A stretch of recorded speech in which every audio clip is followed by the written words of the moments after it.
Okay, here we are again. It is 1/13/2021, and we're all bright-eyed and bushy-tailed this morning, ready for our day of Zooming.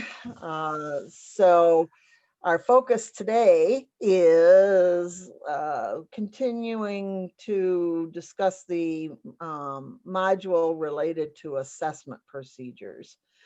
And one of the things that I hope you've started to realize is that assessment is very linked to understanding anatomy and physiology, so the two go hand in hand.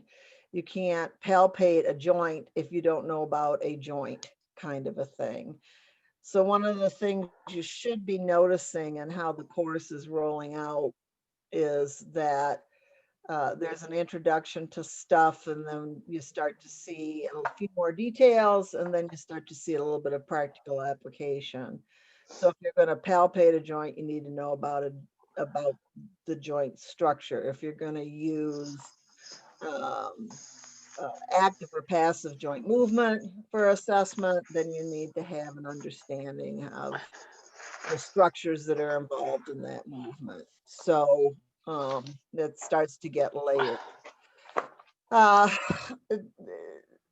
Palpation assessment, I had to really think about this. I actually spent quite a lot of time sorting through how I was going to introduce you to. There's Abby. You got one more ready to. We're waiting on one more. So there's Abby.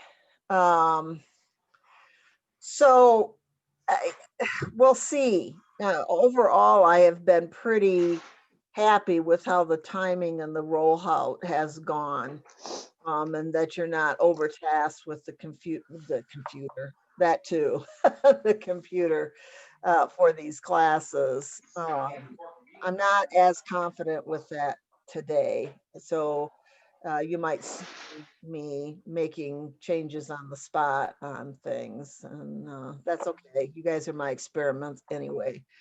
Did you know you're all lab rats? You're all lab rats. So, all right. So the other thing I want to mention is that I posted on Canvas that I am tentatively got the midterm exam scheduled for March 10th. And we are tentatively scheduled to get back into the classroom on February 1st, or after February 1st. I don't have the exact date in my head. And the intention is to bring the hands-on skills back up to speed and to bring in some of the stuff we've talked about on Zoom in order to get you ready for that midterm exam. The practical exams are obviously a hands-on experience. My approach to these types of exams,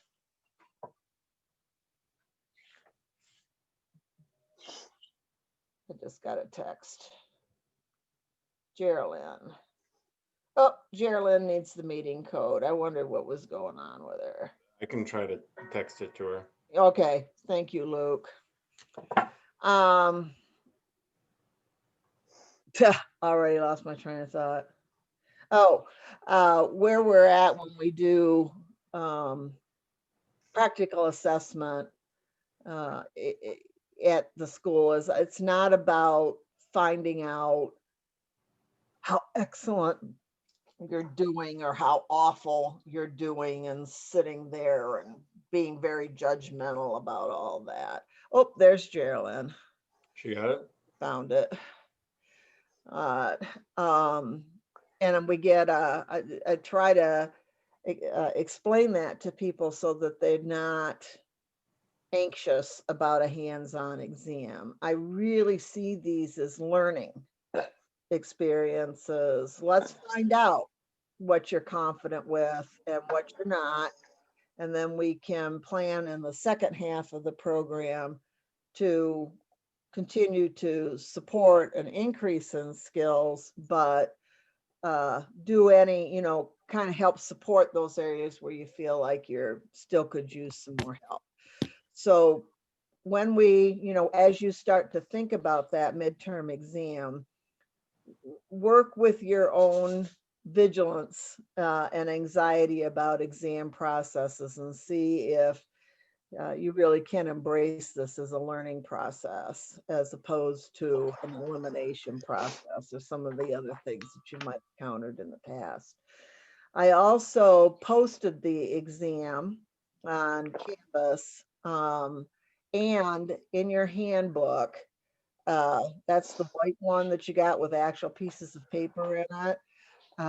In the back is the exam forms that we're going to use. So you'll know right away what sort of skill set we're looking at. So that it's not like there's this big surprise and you got to wonder what's going on and all of that. So the main intent of that exam is to help us realize that we've got the platform, the foundation down, that a full body general massage in multiple positions with basic incorporated assessment and basic documentation skills are in place. And there's two reasons for that. One is that once we get over that, then we don't focus on the foundational skills as much. We start to mess with adapting them. So this is where we get into, how am I going to adapt this to more target fluid movement? Or how am I going to adapt this to more target breathing function? Or how am I going to adapt this to deal more with connective tissue processes? So I need to know, and Luke needs to know, that you're firm in the general massage so that we don't have to feel like we have to continually reinforce those skills. The other thing that we get into is adjunct methods. I'm probably going to have to close my window. I hate that when I have to bring the curtain across when we get so little sun anyway, but like things like instrument assisted massage and vacuum therapy or decompression therapy, cupping, or possibility of using hydrotherapy, hot and cold therapy, a little bit on essential oil safety. We start to incorporate that, and we also start to look at, in the second term, the second half of the program, how do I adapt to this category of client care, like pre and postnatal, that sort of thing. So the midterm exams skill set is the launch point for some of that stuff, and you all are hungry for that, to get into those adaptations and things. So just wanted to give you a little bit of a heads up on that so that you could start to think about that, get those forms out, the midterm exam form, kind of see when you're doing your hands-on practice as much as you can in the situation you find yourself. See if you can go back and tick off, it's a checklist system, tick off what you feel confident with. And then over the next few weeks, as you do that, if you have something that you feel confused about, we'll take time either when you get back in the classroom or while we're on Zoom classes, we'll take time to try to sort that out for you. Anybody got any questions or comments on that? Okay, now I want to I also want to brag a little bit on you all's skill. This midterm exam often is the point that many people in many schools are seeing as their final exam skill set. And it is kind of a completion. It is bringing you to a point where you can do a general full body massage and identify enough changes with enough interventions that you can easily address stress, relaxation, stress management, and confidently, those two, and then maybe with a little less confidence, pain management and functional mobility. So sometimes at the second half of the program, students feel a little pushed because we're starting to layer or add in some stuff. So I just want to bring that to your attention too, that you don't, anticipate feeling too overwhelmed with all of that. It all comes back to these foundational skills anyway. So, all right. So massage therapy is palpation assessment. When you give somebody a massage, you're touching, you're feeling. It combines along with observation and movement and all of that. And so what we want to try to do is increase the awareness of what you're touching and feeling and become just a tad more deliberate with it. And so that's what I attempted to try to construct in terms of the class. And this one was a little harder to do just because, how do you teach touching when you're not touching, that kind of thing. Fortunately, each of you have your own body. You're stuck in it, right? There's nobody that's having an out-of-body experience right now. So you do have you do have something that you can palpate here to develop the skills. And so we're going to take advantage of some of that. So have you got anything profound to say, Luke? No. Not especially. At one point, not dissimilar to what she's saying, I was going to give you guys some self-care slash self-massage strategies. I didn't get back until 11 o'clock. So. Oh. So particularly for your forearms, you guys are going to have as much of an issue. I mean, I try not to use my hands too often, but developing some basic self-massage strategies that aren't just using a foam roller or tennis ball can be very useful. So I was going to, just like what she's going to run you through, using your own body as a test for palpation, as well as for some self-care. But you have the easiest access right now, at least usually, to your quads, the anterior thigh, and your arms, your neck and shoulders. So at any time when you're learning the anatomy, trying to just palpate and activate the structure goes a long way. That helped me a lot. But then even trying to effectively turn that into what amount of pressure feels satisfying and comfortable to you, and even trying to use a different tool of your own body versus like using a hand working on the neck.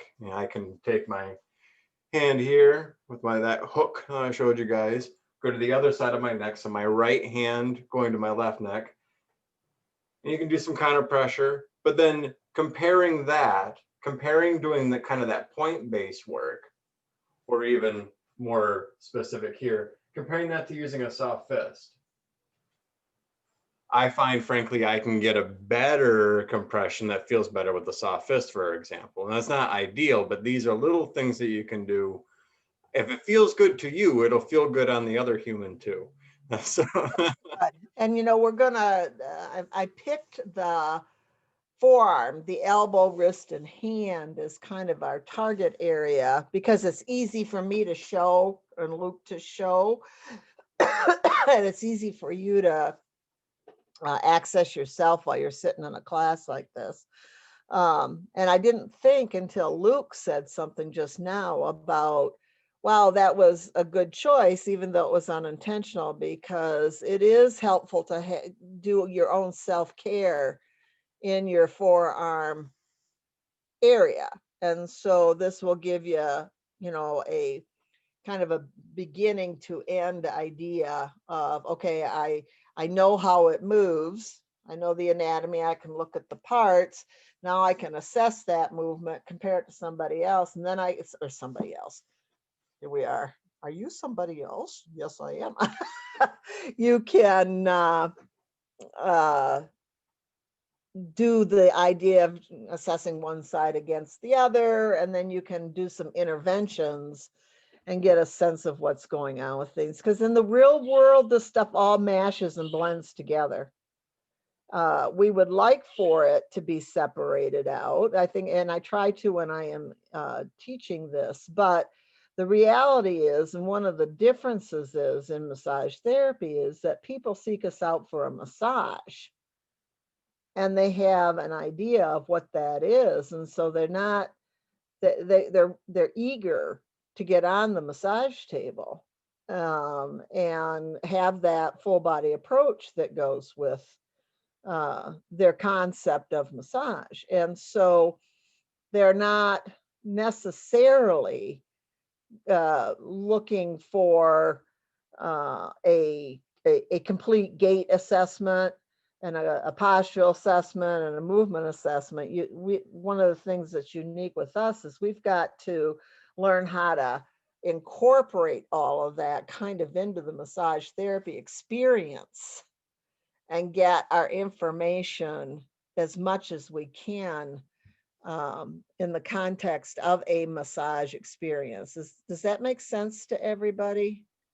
and with that, the hard part is optimally, and with some clients, I do get a chance to do more of the standing on table assessment, as she's indicating in the real world setting. If you're working at a spa, for example, you just aren't going to have the time, right, wrong, or indifferent. So to do everything, at least where they're standing in gravity. So somebody said last week about, being sneaky about people watching and things like that right now, and just trying to get kind of a little bit of a gauge on and just make a guess. And I mean, maybe not while they're watching, by the way, but trying to position yourself in another person's posture. We all have a pretty innate mirroring mechanism hardwired into us. So it can be a little bit easier for you sometimes to see how a person is standing, how they're walking, try to mimic it, and then feel what's going on in your body as you mimic that. If you see that their shoulder is up like this and they're all twisted, well, do that to your own body. And then you have a direct somatic sensation to work off of. That's a pretty good tool. And because certain things will mimic. Sometimes somebody will change their gait up and you're not entirely sure if it's a knee or a hip or a combination of the two, kind of a thing. But doing that mirroring effect can be really helpful. But anyway, that's where getting good at this idea of thinking about palpation as assessment and incorporating the joint movements while they're on the table.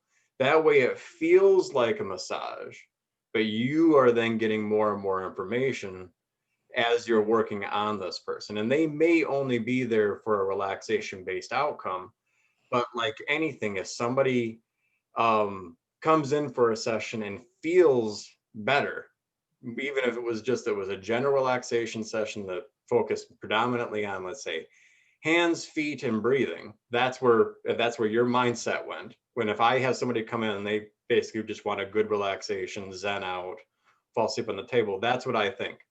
I think general good massage, probably some legit focus on calves and feet, because that feeds into leg stuff, feeds into the breathing mechanisms. Focus on wherever basically they indicate.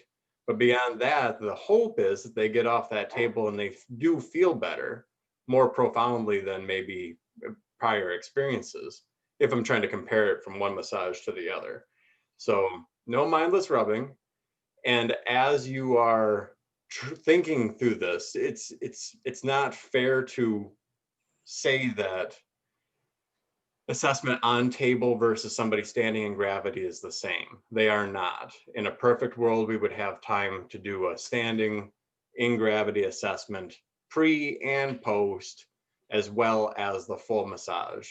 And so know that we are trying to get you to think like that, but then it turns into, over the course of time, watching a person get up out of the chair, walk down the hallway, see how they maybe take their coat off, or how they have their what shoulder do they have the purse on, and how do they move. And I try to pick up aspects of that, maybe pick a few movements to have them do for me before getting on the table. And then, frankly, most of the assessment ends up being on the table with what for them feels like massage. Well, we gave last week, we brought forth that generalized concept of where to target intervention in the cave and hill idea.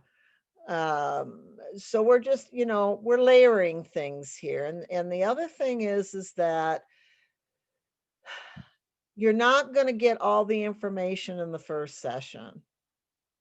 Somebody will come in and they want massage. That's what they want. They don't want a modified personal training thing, or they don't want a physical therapy assessment, or they want a massage. And so to achieve that expectation with them, especially if they also want targeted result, one of the things I have to say to them is, it's going to take me a few sessions. And you just got to be comfortable with that. Yeah, it'll take 4 or 5 sessions for me to really get a sense of how your body is responding to this. So you need to be patient with that. And you can equate that to somebody that is trying to build strength in a strength program, or more dexterity, coordination with a movement skill. You can even use the analogy of learning how to play like a musical instrument, or video games, for crying out loud. So, but the joke can be, you've been like this probably most of, as long, it's hard to say if it's been an acute injury or what have you, but helping a person understand that the longer, frankly, their body has been how it is, the longer it is to even, sometimes it's unrealistic to expect a complete reversal. But just verbally getting them acquainted with the idea that this first assessment, this first session, has a fair amount of assessment interlaced with it, and better to do a little too little than too much. And then to indicate that the longer the problem has existed, the longer it tends to take to either reverse or shift them back to a more optimal normal. And just to even understand it. Yes. And I'm fairly, we're talking a little bit about ethics and professionalism and intake and informed consent and these kinds of things. I don't have any problem saying to somebody, it's going to take a while. This is not an instant result kind of a situation. And on top of that, this is primarily a maintenance system. This is not something that you're going to do 2 or 3 times if you have a specific outcome and then it's going to be all better. It just doesn't work like that.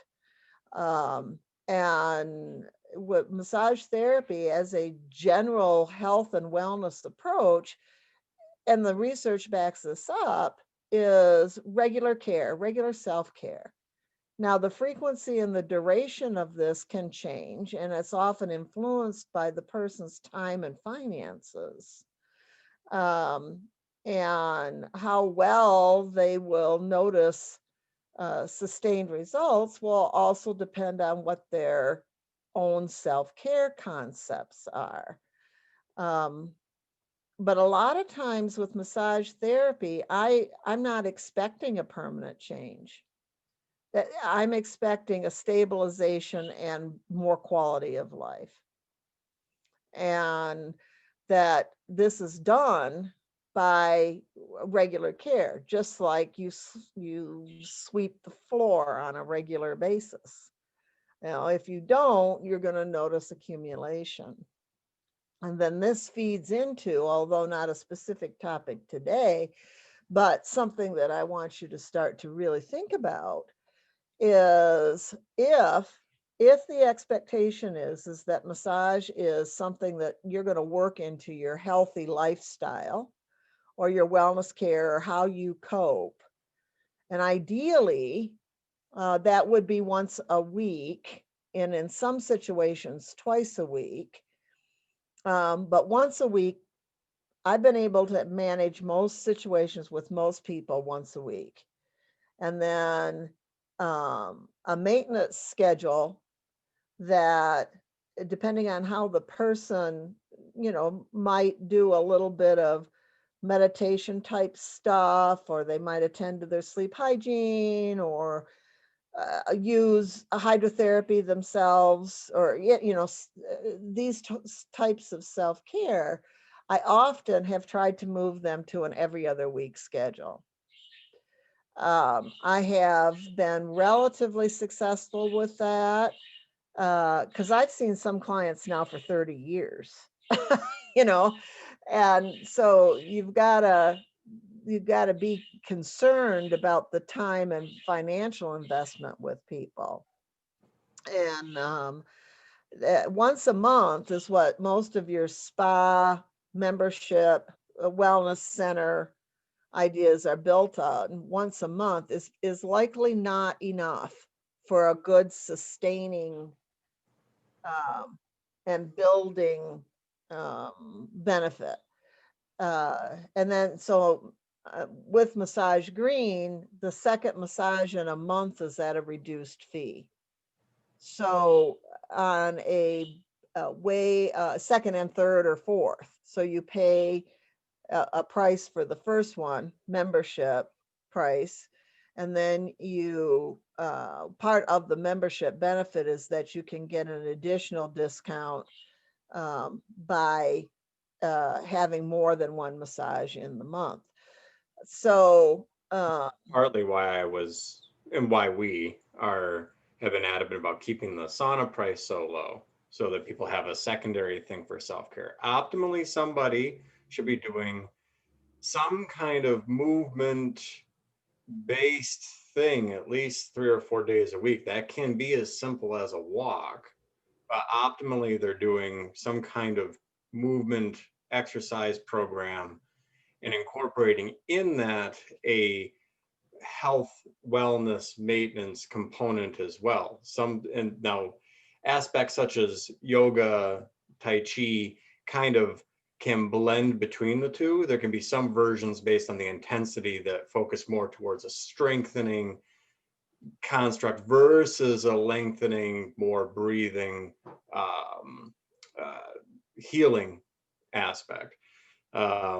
So that people that I've seen, if they have something more complex going on, always do better if they're doing a little bit of a lot. They should be incorporating some aspect. And typically the clients that will engage in the idea of getting more regimented in a treatment plan, they tend to have already made a shift in their life where they're trying to take better care of themselves, or they're attempting to do so now. So I've kind of seen a domino effect that occurs. It can start with me and the massage as kind of being the first stepping stone, because massage does function as a pleasant way to go and do something about finally being able to feel better and move better. So I've seen people start there. Once they are now able to move more effectively, now they can go and try the exercise program and they don't feel so beat up, and they actually then both are helping each other. Then I help clean up their discomfort from strengthening, And then now they're able to go and continue that process, and the two work best together. Optimally, somebody should be doing some kind of loaded physical movement and then incorporate that with this, and finding kind of that balance between the two, and even engaging people. If they really, really expect a full reversal, then they should be doing something secondary. Finding a trainer or a therapist that can guide them through a strengthening protocol and program, as well as coming to us. But then I also had clients that just, it was easier and more pleasant to come and see me every week instead of seeing me every other week. So sometimes people just make that choice. And I know Mom has had that, where she'd had this conversation with them. And I remember, I think this is a story that you would tell, and they went, I know, but this is easier and I'd rather just pay you to do it. Yeah. And sometimes people make that assumption or make that choice, and that works good if they have the means. But so engaging and figuring out what a person's expectations are, and if they really want a reversal, you can't think that you're going to be the only one that can accomplish that. I do know enough to help somebody build out a strengthening program, but that's not necessarily in my scope of practice. It's not necessarily in my expertise, and I usually don't have the time. So it behooves me to tell them, if they really want this to truly get better, I can help, but they should. And this is where building out a referral network of people you trust around you, other people in your area that you can trust to refer to. Find somebody that's a really good personal trainer or physical therapist that you can engage with, so that you know that you can trust, and you send somebody to them. And it works both ways, right? So anyway. And also, I mean, yoga, I know that there's some of you that are very engaged in yoga, and it's really starting to take on an interesting track in terms of training and standards and that sort of thing, that where massage was 30, 40 years ago, starting to take a look at, well, what would a core look like, and what does every teacher need to have? And it's going to be interesting to see how that unfolds. Personal trainers right now are not licensed. And so it's a little bit of the wild, wild west with that as well. And I see probably in the future the same kind of focus to try to wrap around that a little bit more in terms of some standardization. And the other thing is that when we're looking for assessment, we're not necessarily always looking for what's wrong. I want you to start out by looking for and assessing for and identifying what's right, what is working well for them. And then when you start to see a deviation off of what you would consider normal, the next phase of that is, how is this a resourceful compensation for this person? And then, should it be even addressed in terms of some sort of reversal? Maybe it needs to be supported. So let me share my screen. As she's doing that, another tactic I have used, particularly early on, is to help educate people. Some people are more body sensitive than others. You'll have clients that you apply pressure on what should be this trigger point knot spot, and they just go, I don't know, that hurts, or something like that. Whereas other people will have a more profound and nuanced level of feedback. So I will try to verbally indicate to them as I'm working, so when I can check in with them, and I will have this where I go, this feels normal here compared to this, and try to give them that comparison, so that when I ask them, does this feel like I'll usually keep it pretty ambiguous when I ask. I'll just go, does that feel like something, or is that just pressure? And try to let them know what I mean by that. So even giving them a sense between the two, so they can help you. have a clearer sense of, okay, what you are feeling as the therapist does feel like something profound that needs more attention to me as the client. Because don't always assume people innately know what that is. They sometimes need a little training themselves. Well, and we are part of what we do as a massage therapist is a level of educating our clients. So I am working out of content that comes from fundamentals starting on page 472, and also an overarching theme with chapters 8 and 9 in Essential Science. And so what we're trying to do here is to develop skills so that we can start to notice different types of tissue. The difference between how skin feels compared to a muscle, for example, or what does a vein or a tube, a vein or artery feel like, as opposed to connective tissue.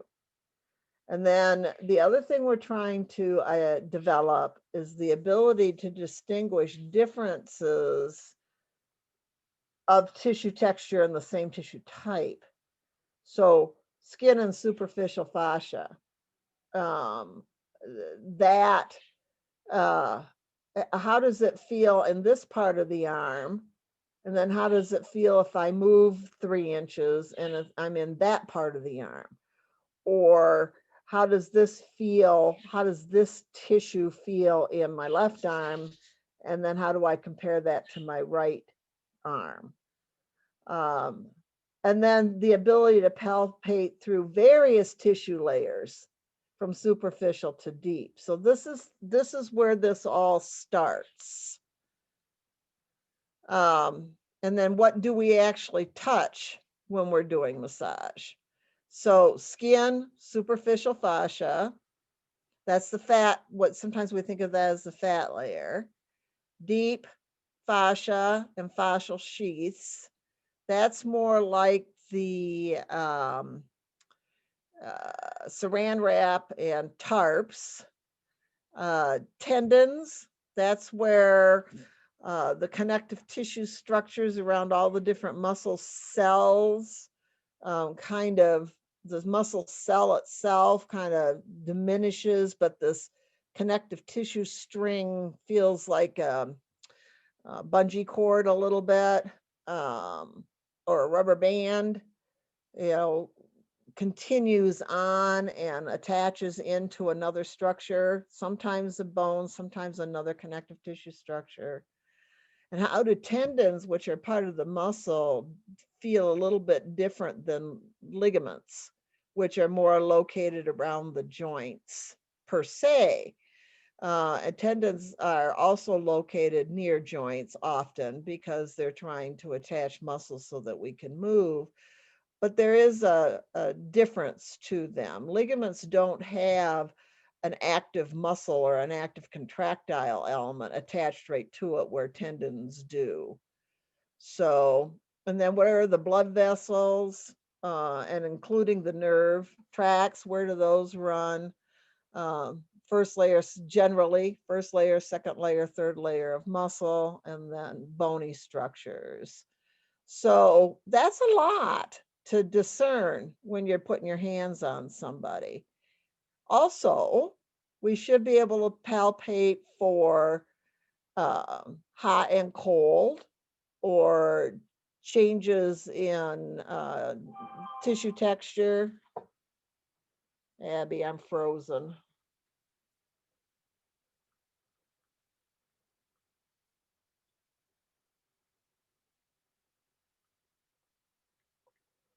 All right. So on the skin, for example, we can feel hot, cold, wet, dry, rough, smooth. And each of those may have some information for us. And then our bodies are not still. We're pulsating and expanding and contracting and quivering, so we have all of that, and that includes things like breathing and circulatory pulses. And then also at the same time, we can have a look at skin condition and skin color.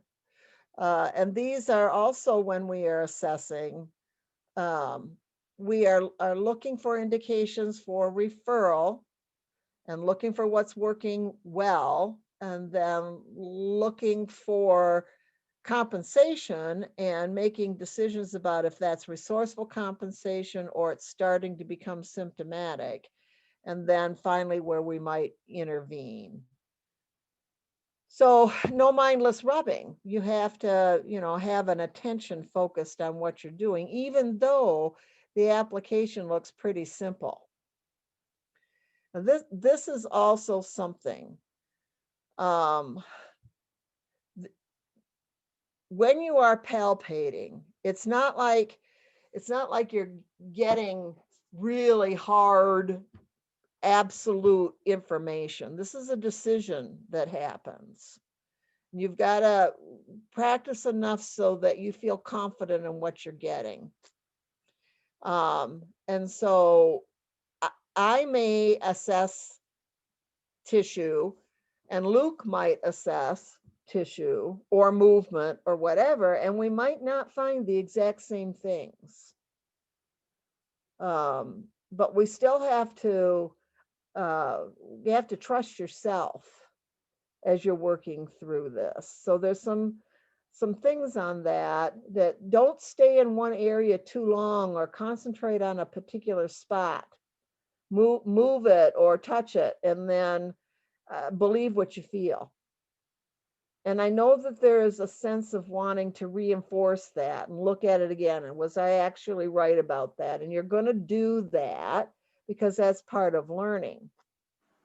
But as you get just a little bit better at the procedures, then you have to really go with your first impression. Example here, if it feels hot, it probably is to you. And these decisions are small. Or the differences are very small. They're very subtle most of the time.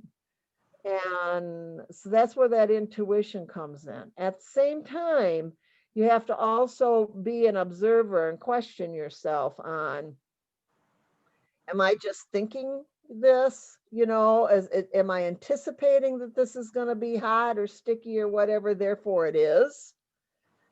You want to be careful that you don't get into that sort of thing. And sometimes even just in a single position when the person's prone, for example, work on the area a little bit. Don't let it affect your routine, your flow. And then towards the end, go back and look at it again real quick and see, did it feel like there was a shift or not, or just wait until another position. But now overworking in one spot at one time.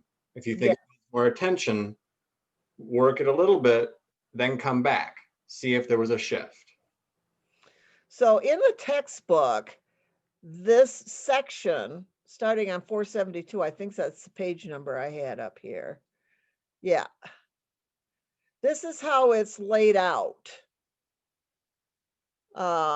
Going from surface, where you're barely touching, near touch, down to the, not always the most deep, because ligaments can be very surface, but kind of working from the outside in and getting a pattern involved with that correlates to how you apply pressure. We've already been teaching you first stroke is lighter, then a little bit more pressure and a little bit more pressure.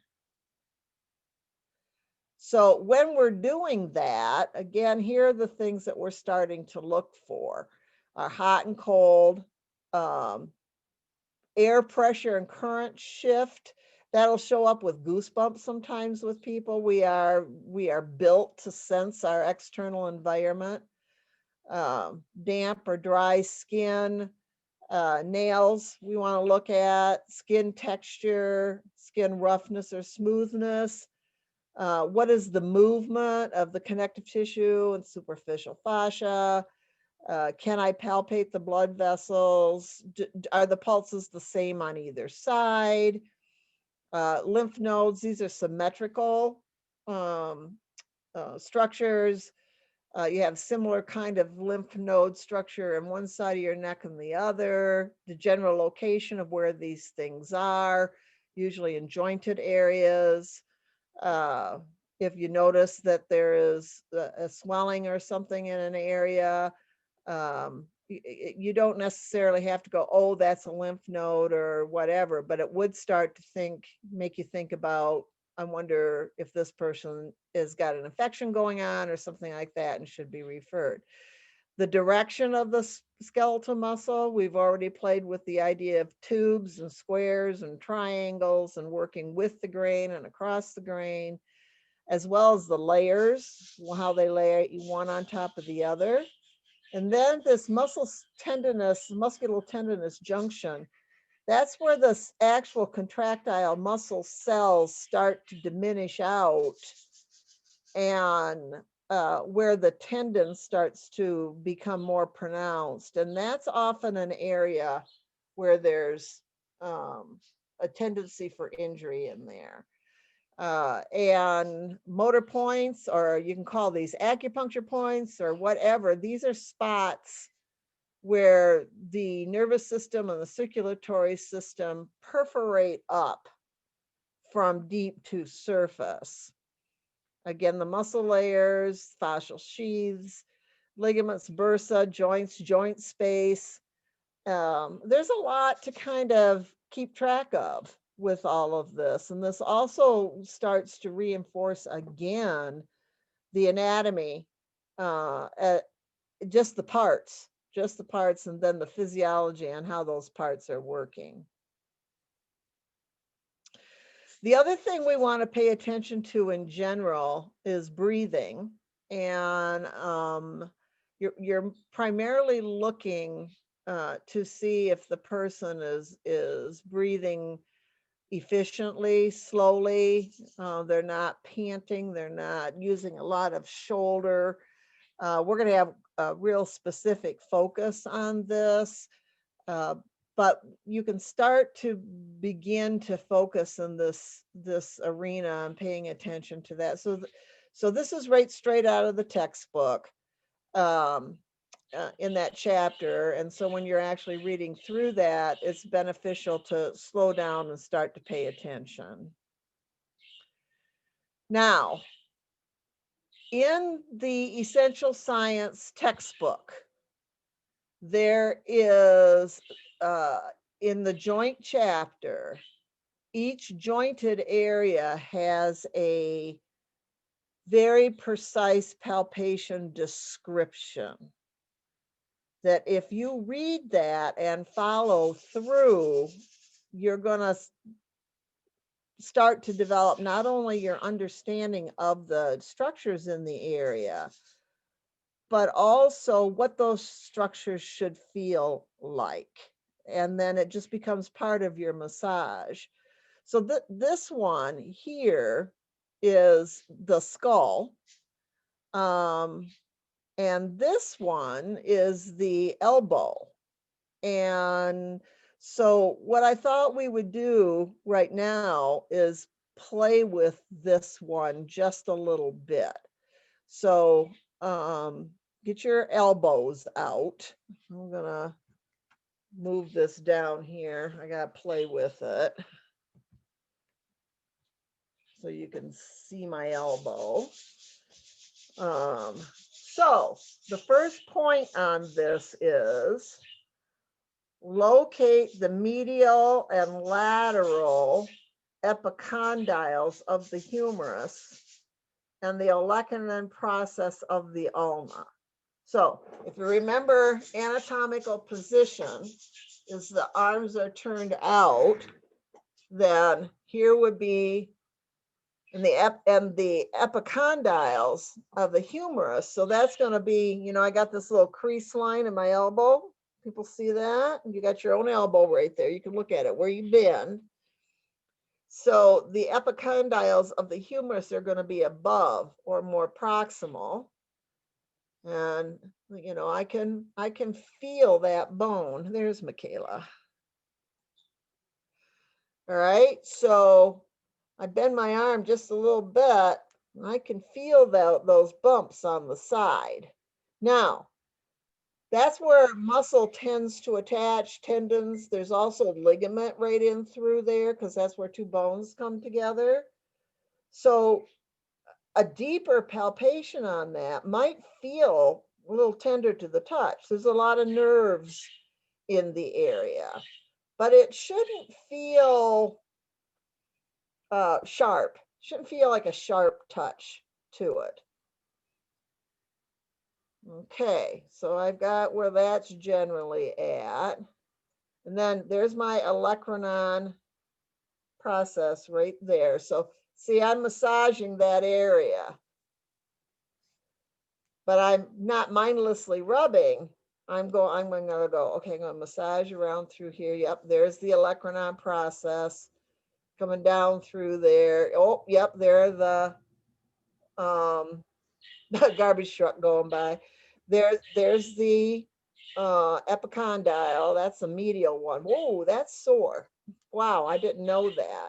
And I think you've done enough practice where if somebody, if you're just doing your different massage things in there and somebody goes, oh, I didn't know that was as sore as it is. That would be a finding. So, and then the bursa here, that's kind of a little bubble wrap thing that lies between the olecranon process and the skin. Okay, that's pretty good. And then I can check right along the joint line, the synovial membrane through there. That shouldn't be boggy or anything, but I can trace the shape of the humerus, and then down here on the radius a little bit. And double check that with some movement. I can trace the whole line of the bone down through here into the wrist. And then I can do a little bit of checking through here, make sure that maybe with a little tapokement or tapping, see if that ulnar nerve is sensitive in through there. And then I can hold here at the joint and I can add some movement to it. I can supinate and pronate and see if I feel anything, you know, that's unusual or different in through there. And even using the bones as their starting point here. So if I know that the tip of the elbow is the olecranon process, which is part of the ulna, then I know regardless of where their orientation of their body is, if I'm standing in the anatomical position, this would be considered the medial side. Okay. Now, if I follow the edge of that ulna, then this chunk of muscle on this side of it, the palmar side, is all going to be my flexor muscles, and the stuff on the other side of it is going to be all my extensor muscles. So if a person's laying on the table, usually they're oriented like this, and this ulna is actually facing out towards us. It's not how you'll see in the books where somebody's standing with their palm forward like that, right? They're usually laying on the table like this. So you can easily, particularly in prone, palpate and get a good orientation as to where you are. So even using these bony structures as guiding posts for you. In terms of the anatomy specific, just coming off of that elbow, if you go more proximal towards the top of my body, then I'm going to be on the tricep tendons. And this gives you a really good sense of that. If you go into extension here, so if I just go, find my olecranon, put my hands right on it, go away, and if I go completely into extension, really lock it out, and I go just above that elbow joint, you'll really feel that tendon. And while you have those triceps in full contraction, give that, I mean, like anything, this is worthwhile to feel so you get a clear sense of the how dense and thick a tendon is. Now, this is a unified tendon where 3 muscles are really coming together down here. So it's a strong one, but it gives you a clear sense of feeling. If I don't have the muscle completely locked out and I'm engaging those triceps, it softens a great deal. So if somebody has an issue, now tracing that tendon, so I'm right at the tip of the olecranon, I'm working my way up the arm. If I really lock it out, I can feel that tendon kick on and it feels like a thick rope in there. Now I let that relax a little bit, and I can feel that rope release, and I can work my way up from there. Now contract again and see if you can find a place where you can start to even just play with the idea of distinguishing when did it turn from a tendon into a muscle? When did it feel like more like this thick ropiness to something that changes shape more as I work my way up? It's a big difference once I get up to the middle part of my arm here. And when you have to completely lock out your elbow, like I have to almost go into, my elbows are a little hyperextended, so I have to go fully locked out to get this.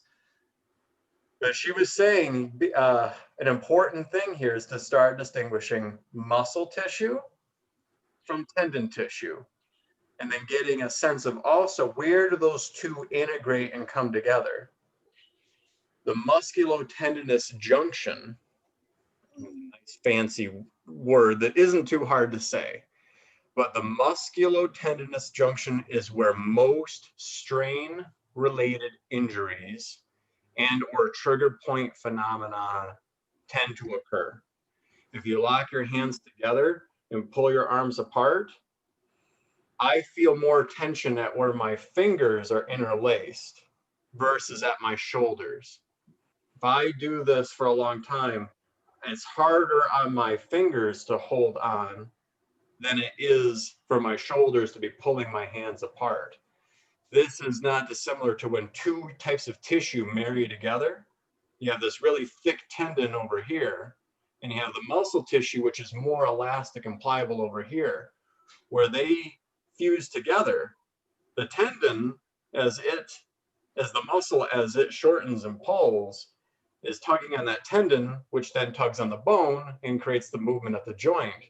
But where the majority of the stress at the soft tissue itself tends to occur is where the muscle and the tendon integrate.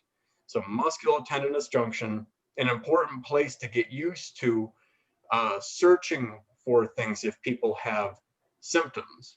But your assessment can be just finding a way to palpate along, and sometimes you're just starting in reverse order, starting at the muscle and working your way down, tracing, just grabbing a hold of that and follow it down toward a joint. Follow it down to the joint and see if you can distinguish when did it stop being a muscle and start to turn more into a tendon. The way we really distinguish this is by doing a little bit of muscle testing, which is just active movement. You don't have to know it specifically. I know the elbow joint can only flex and extend. So if I'm on something here in the upper arm, if I have somebody move their elbow back and forth and I feel that really change shape, I know, okay, that's muscle. I could go up towards the shoulder joint and see if I feel where does it begin to turn into a tendon versus down towards the elbow joint. Where did it become a tendon? Yeah. And that's exactly what this muscle palpation is that you can really tell when you're on a muscle group, not so much an individual muscle, but a muscle group. So this group back here, this tricep, that's the name there of it, but it's it's also an elbow extensor. So if I palpate into the middle, the bellies are usually, not always, but they're usually in between the joints. So I've got the elbow and the shoulder. If I palpate right in the middle of that, and then pretty good palpation now, you got to feel the ribs of the muscle. And then I activate that and bring that out. I'm going to feel that muscle get harder, and it's going to bulge up a little bit. So I know then for sure I am palpating elbow extensors. And I would expect that as I reverse that and bring that into flexion, as these are then required to get longer. What'd you do? Did you slip? Well, that I should not feel any bumps or particular sore spots. And I do, I've got one right there. Now that might be an area that I would start to inhibitory pressure and then move it.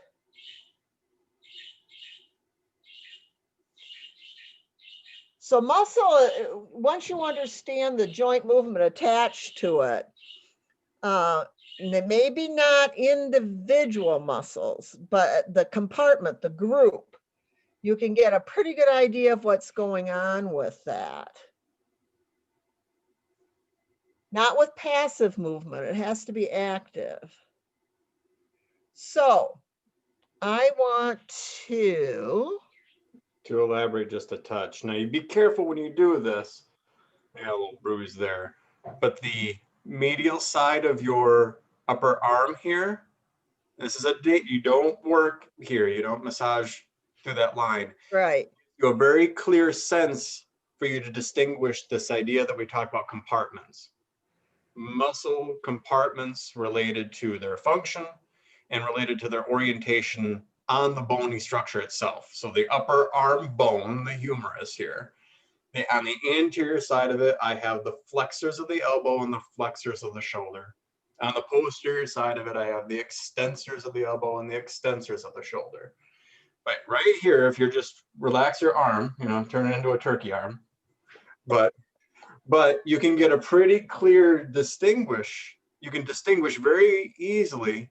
You can grab all of the triceps as one big group and feel them move around in there like they're in a package of cellophane. They're in their own bag that I can move back and forth. And I can do the same thing up here. When I'm holding my arm in gravity, I naturally feel my biceps kick on. So I can't move my biceps as easily right now as I can my triceps. And that's a very easy tonal distinction for you. If I felt this level of tone, like my biceps, in structures when a person is out of gravity and relaxed, that tells me something. That tells me those muscles are retaining tone when they should be more relaxed. We should be floppy when we're relaxed. I'll do this now. I actually do things like this rather than like grabbing a person's arm and doing a big shake, for example. Sometimes I just grab areas and see and kind of work my way down, incorporate into the massage. But I'll just look and I'll see, does it feel like it jiggles evenly? And I'm not looking at it in terms of that. I'm actually asking myself, is this muscle compartment moving off the bone evenly? And then even being able to compare that elsewhere. Well, so holding your arm in gravity gives you a nice distinction. And then following this line, yes. pull on yourself, but you can find your pulse. And that gives you a clear sense of another biorhythm to palpate and get used to. We're used to the idea of the pulse being here and what have you. But the main artery and nerve follows this channel. Mm-hmm. Same thing on the medial leg, but you're not going to be able to feel that as effectively. The body's pretty sneaky in terms of being able to protect itself. So your main artery and nerve roots, if I clamp down and bring my legs together, it protects everything. So if you curl up into yourself, creates a nice shell to protect your main nerves and arteries. So by design, we're well protected. So this is why in a place we don't push, but I would make sure if somebody's having circulation related issues in their arms, or they're having some nerve related issues in their arms, I'm not going to push along this channel, but I might try to make sure that the biceps and the triceps move freely next to it, so that then that channel has room and circulation isn't being crimped or pushed on, right? So these fascial grooves that Luke pointed out, and I would have forgot it, so good for you, Luke. They are, I mean, it's very pronounced here, but they're all over the body, these grooves. You can find them,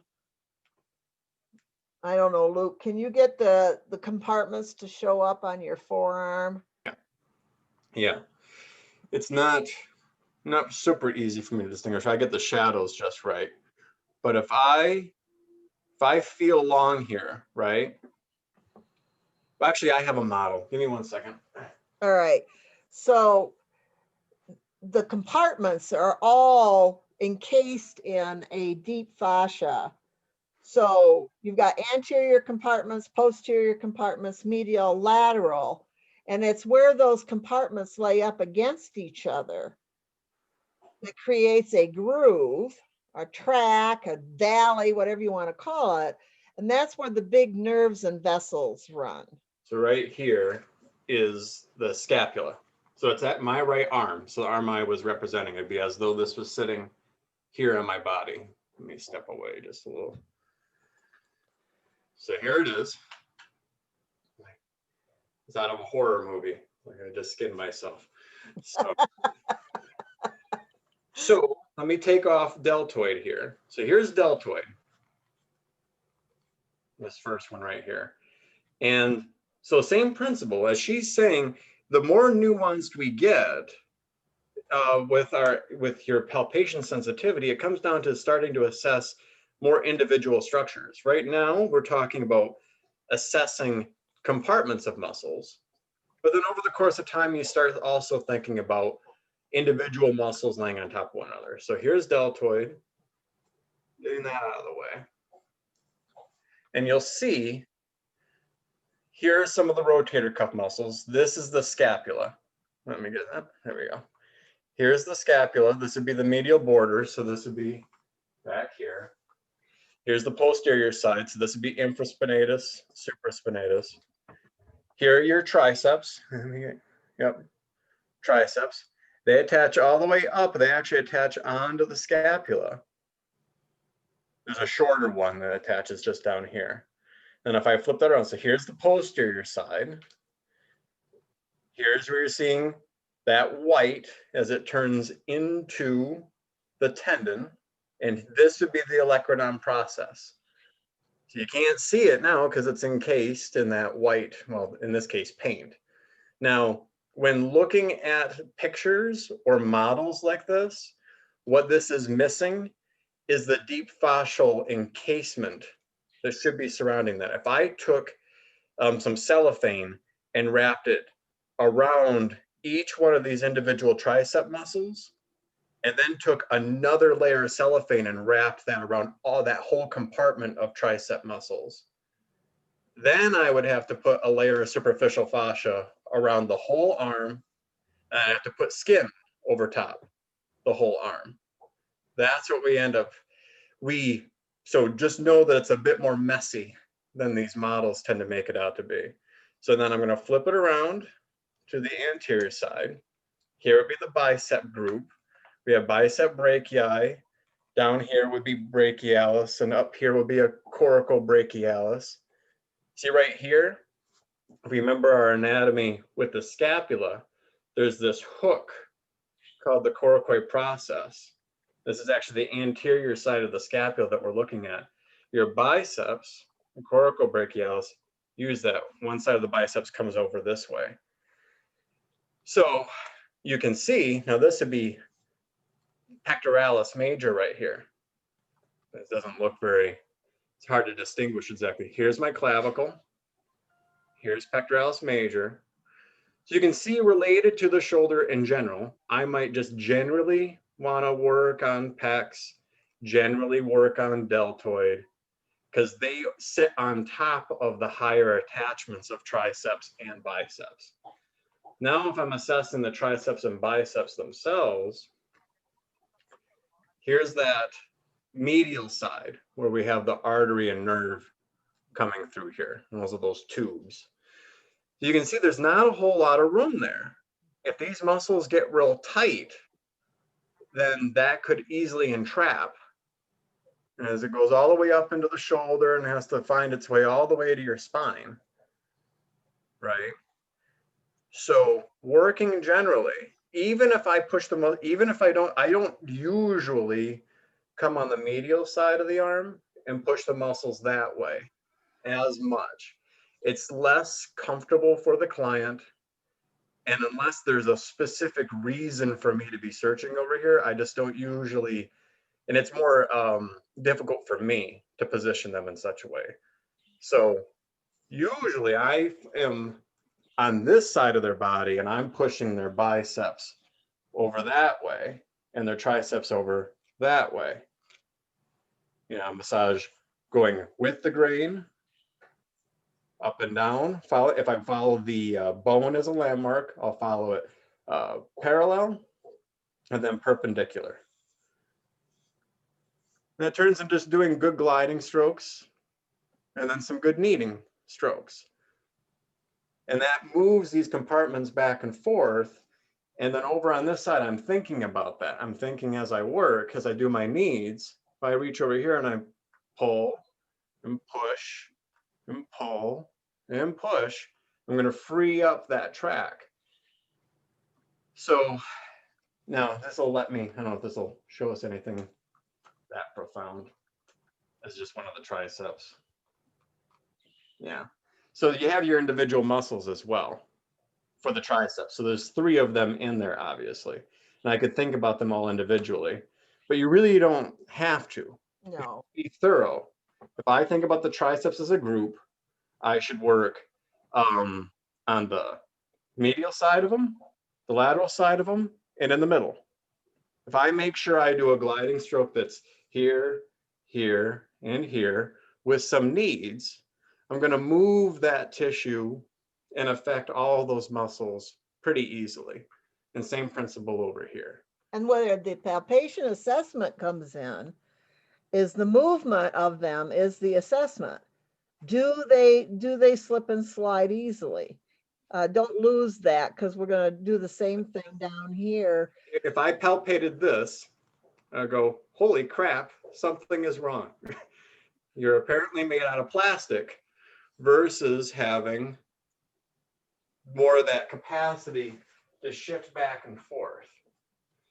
And then the nuance then becomes comparing these 2 sides, even as you just hold your arm in gravity. This I would assess as normal. This I would assess as having too much tone. I would say that muscle tone is increased. It's that those biceps are working too hard. So where's my cave and where's my hill? There's my cave, there's my hill. The triceps in this case are probably just fine. So I would work here, maybe some compression, some joint movement. Hopefully get them to return to having more range of motion. But then if I were to reassess in a different position, now maybe I can grab those biceps and get them to move. Now that I've taken them out of gravity, and it's hard for me to distinguish this very well. But as soon as I get my arm out of gravity, I can take those biceps and move them back and forth more easily. And that would be my assessment. Okay, it's easier to move it back and forth. The tone has been reduced. I am a champion. So pre and post now, and this becomes part of how you document and how you would explain what you would do with that. Then you can carry that down into the forearm. Again, well, I want to take that one. Luke froze up. Did everybody else froze up or just Luke froze up? Am I still frozen? No, you're unfrozen. So harder to distinguish the compartments in the forearm right now.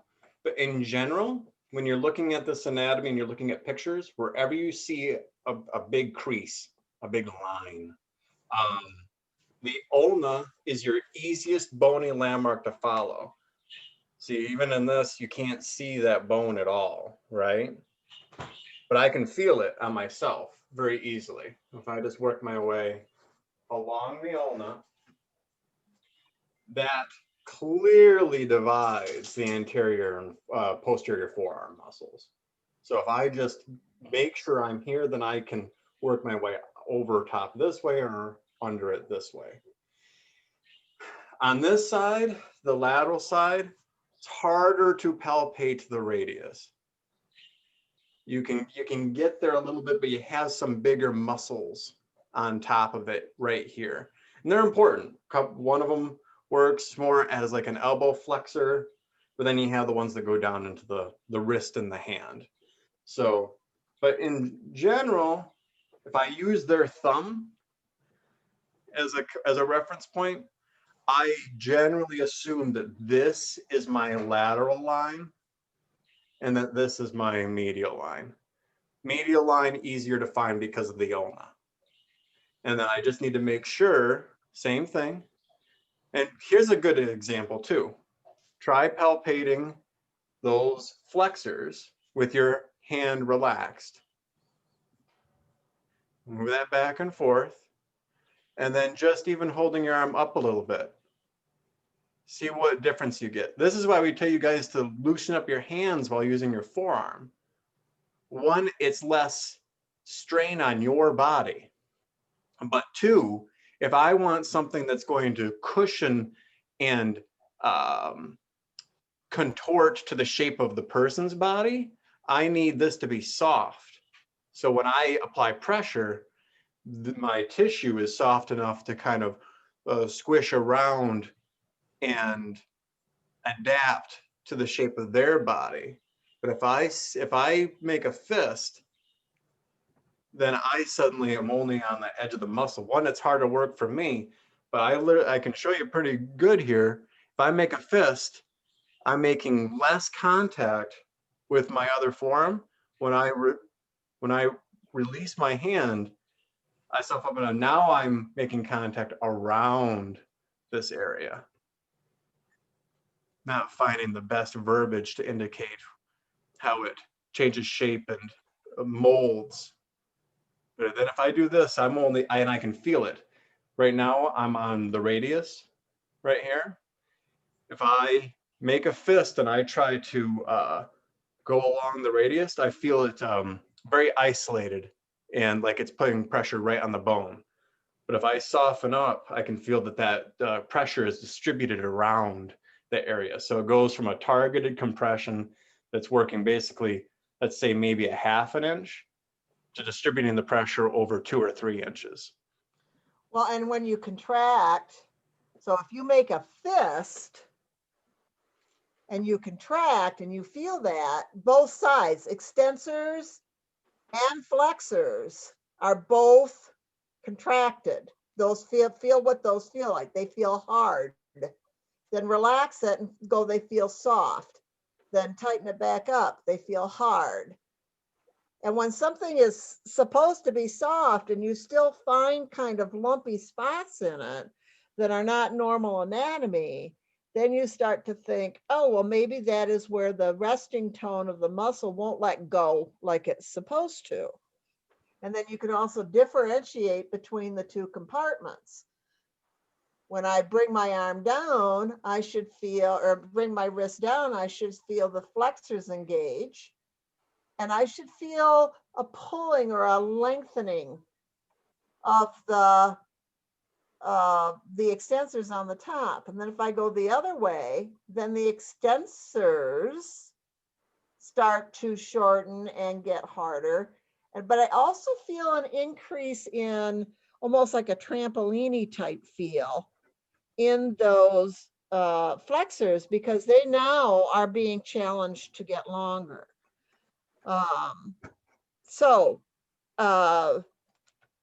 These are the kinds of ideas that we're trying to get you to take a look at when you're massaging and moving things actively and passively.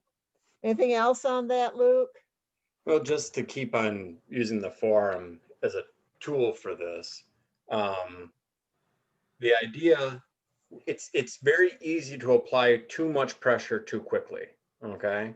Now, some people like me, you can kind of, I have more like dog skin where I can really kind of pinch and pull that tissue.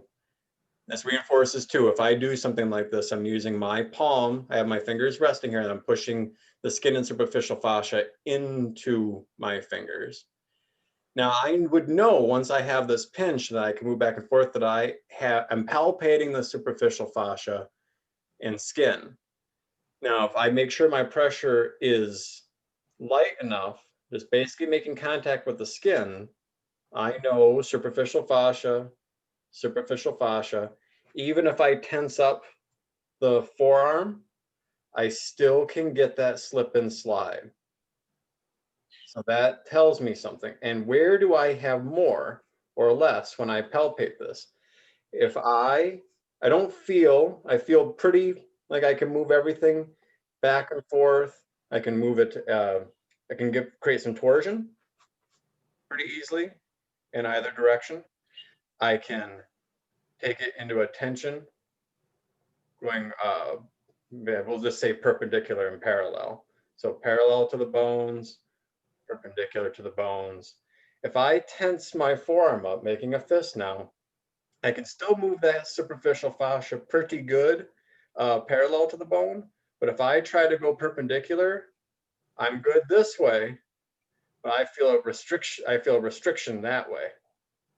I cannot get that connective tissue, that superficial fascia, to move in this orientation as easily as that orientation. You can see a pretty, thankfully, I'm actually getting a distinction here. I can easily move the skin in that direction, right? But if I try to just move the skin this way, I get that restriction. Feels like for whatever reason it's tightened up. And it's just, and this is some normal anatomy because it's along this bone crease. But palpating that superficial fascia is incredibly important. Now, if I loosen up my forearm just because the muscles now move, I get seemingly more pliability. So I have to be careful that as I'm palpating, I don't innately push too hard. And now I'm assessing if I push this a little bit harder and start trying to move what I would think is the skin, now I'm palpating muscle and I'm not getting versus here. It's pretty light to be thinking about the skin and the superficial fascia. And being able to do this effectively, it can get boring and it's very non-invasive, but this is your biggest tool for fluid movement, for lymphatic drain. Fluid movement is just moving the skin and superficial fascia. Getting comfortable with that idea, being able to move it, it should generally, on almost every body area, be able to be moved in every direction evenly. It's not quite true based. If I get closer to the wrist, I'm going to have less pliability in certain directions. In the middle of a bony structure where most of the muscle tissue is, you're going to have more pliability. But getting comfortable with that, that's in a very basic sense, just moving that skin back and forth is lymphatic drain. But it also functions as an assessment tool for me related to whether or not there is something bound up in the superficial fascia. And that's where a lot of the angsty sensations of people are, is that superficial fascia, deep fascia interface, where the spongy stuff is supposed to slide, not off. I mean, there's constraints in there, but it's supposed to slide on the saran wrap of the deep fascia in a given area. In a given area, it should slide in a pretty good sized circle. If it doesn't, It's kind of like having a wedgie. It's where something that's supposed to move with you doesn't. It sticks. And we think of this as myofascial release if we're going to intervene or all that, and we will get to that. But if I'm just doing general massage and I notice I'm moving this around and I notice, in that particular area, that excursion, that movement should be pretty similar. So now I'm going to do my massage just in general, all the things that I do. Then I finish up and I am attentive and I go, that's moving better now. Or it's not, it's not right or wrong one way or the other. But a lot of what we do is just generally kind of like take the wrinkles out and make sure one layer slides on the other. And this is where learning all your individual muscles and specific functions is incredibly important. It's important for you to be able to distinguish, especially if somebody has a more complex issue going on. And I mean, more specifically, so you can pass your licensing exam. But in reality, this is a touch of an opinion, my personal opinion. There's a lot of over attention to nerves, big nerve roots, and specific muscles and joints. Whereas where we are best suited and where the majority of the general compensation patterns that people have that make them feel just innately uncomfortable. When she said the analogy of a wedgie is perfect. It won't necessarily stop you from moving, but it's not very much fun. We don't pay a lot of attention in general out there in the clinical sense of just the nerve receptors in the skin and superficial fascia. These are the main nerve receptors that are trying to distinguish whether or not the outside world is a threat to your inside world. And there's a lot going on that we're not really conscious of. It's everything from temperature sensitivity to whether or not the texture of something on our skin is safe. There's all kinds of odd things. If I even mention it, and it'll happen, but if I mention the idea of bugs, for example, I've had situations where if I'm outside and I just think about a stupid mosquito, I'll start feeling more itchy and more cautious and want to be brushing my skin off and what have you. There's a lot of psychosomatic reception related right here in the skin and the superficial fascia, as well as in the deep fascia that surrounds the big muscles and compartments. So these big sheets of connective tissue, right? If we just make sure we go through and squish and move these tissues around in such a way that everything can move a little bit more freely with less of a kink and less wedgies, then everything in general is usually more happy. These little nerve receptors, all these tiny little fluid channels and vessels, all of these little tiny things that we don't really pay a lot of attention to, everything has more breathing room. So all the aspects of better circulation, of detoxification, these ideas that people these big ideas that people talk about, a lot of that happens by just moving this superficial tissue around, or making sure the big chunks of muscles can move on top of one another, or that these chunks of muscles can move around the bone effectively. If I keep all of that relatively pliable, not only is that going to help fluid movement occur better, either fluid getting to the tissues, so new blood can get to the tissues better, old blood can get out better, so all the venous blood can get back to the heart better and be recirculated. All of the waste fluid can be moved more easily. That's all your lymphatic fluid. So when people talk about detox and all of that, if I'm going to move toxins, that means that I'm helping stimulate the lymphatic system to filter your body's own issues. And that's going to be by helping move this fluid back into the core of the body. And then on top of that, all the little nerve receptors, everything that just generally is trying to tell you, oh, something isn't quite right here. The trigger point phenomenon, they don't necessarily know exactly what the causal elements of that are. It could be that there's some connective tissue binding and entrapment, that the muscle fibers themselves actually are stuck in a contraction and maybe twisted over on top of themselves. Maybe it's an area that's been irritated and there's some residual inflammation and fluid that's putting pressure on those little nerve receptors. We don't usually know, and it might be one for one person, it might be one for another person, and for most people, it's a combination of all of it. The explanation doesn't matter as much as just knowing that if I find that little sense of entrapment, move the tissue around in such a way, and then if I see it move better, I know that I've accomplished something. So just this general, it's very easy to suddenly leap right into worrying about what is the specific range of motion of this joint and assessing, okay, I get this much flexion and this much extension. And if they have 5 degrees off, then it's going to create a cascade effect that's going to completely ruin their life. We get too big on this. I've seen people get really big into making sure, yes, toe extension is important. You know, certain motions are important, but we in particular are best suited at looking at the big picture. In practice, thinking bigger and more broadly.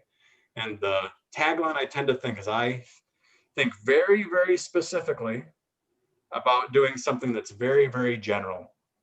I think about big structures of muscles, these connective tissue sheaths that cover the whole body, fluid movement dynamics that are affected by the whole body. They know if you just generally do non-specific massage of the legs, that you help increase circulation at the arms. It's because we're just an enclosed system. So thinking very specific about just doing a nice general massage is very profound. And there's research that supports that if you massage the legs, you get a residual effect into the arms. Like Luke says, we're an enclosed container, or also with the autonomic nervous system. So there's one final little assessment piece that I want to show you. Now I'm seeing Luke at full screen. Michaela, do you see me or Luke full screen? I see you. Okay, that's good. That's now I see you. All right. Now, do you see me again? Yeah. Okay. So right on the very surface of the skin, and this is very helpful, you can feel hot, cold, rough, smooth, wet, dry. Hot, cold, rough, smooth, wet, dry. Those are those responses in the skin are oftentimes indicators of some level of dysfunction in the tissues underneath. You can also observe color. So you just use the tips of your fingers. We're going to do this on our face first, and you just make contact, and then you're just going to quickly slide down. And you're going to notice if you've got a spot that is sticky. I got a sticky spot right there. Yep, right there, it's sticky. That would catch my attention, and I would go, now I wonder if that sticky spot is also hotter or colder than the other. I may or may not be able to pick that up or not. And then the other thing I want to do is it rougher? Are there more? Because the rough we feel in this kind of assessment is the hairs standing on end. And as you're doing this, if you want, try going one way with your pads of your fingers, and then flip your hands over. Use the back of your hands. And you'll get especially the heat in through there. Now, if I target in on that spot that I've got, just like Luke was showing you, and I start to move the skin back and forth, there's a pretty good likelihood that I'm going to have some restriction in that skin movement compared to the other. So on this side, it goes up, down, back, forth. On the diagonals, so make a circle, just moving the skin. I'm going to try that on the other side. Goes up, doesn't come down the same. Goes forward, goes back, doesn't go on a diagonal either. Doesn't come down, doesn't go on a diagonal. That would cue me that there's something fooey in the movement. I'm having a similar sensation here. Let's see if we can see it. But if I come down to my cheekbone / right where the jaw joint is, I feel that I have more movement going side to side on this left side versus my right side. So I'll even use the bony edges. There's a point right here, and I'll try to compare. This one just won't move as much in that direction. When I tested it, I was able to go up, down, even back, but not forward as much. There was a sense of restriction right there. And this, you might all be able to find, we all kind of have a dominant jaw side. So we should usually be able to pick up on something here. And that will correspond to this. It's called drag palpation. A lot of times it'll correspond to where your fingers want to stick. There's a little bit of additional sweat right there. So I'm sticking there anyway. I would move into the assessment of it. Doesn't want to come down. Now, since we're here and I have a spot I can show you, and Luca's got one, now we can decide, we can interface an intervention. That's very safe, because it's targeting just the skin superficial fascia, deep fascia interface. There's no pressure down. And so I can either move into that restriction and make it bigger, or I can move way into the way that it wants to go. And this is the easy way. And Dr. Chadal would teach, go towards ease, go the way it wants to go. And you can do a little circle in there, right where it wants to go. And then you take it the way it doesn't want to go. Wait till you start to feel the pull. And then you take it the way back the way it wants to go. And then the way it doesn't want to go.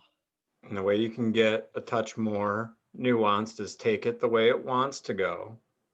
Then find, while you're holding it there, find another place it wants to go. Once I have it in this position of ease, is there another direction that I can add to that that feels easier? So I found going towards my ear and then down was ease. And then going toward my nose and up was bind.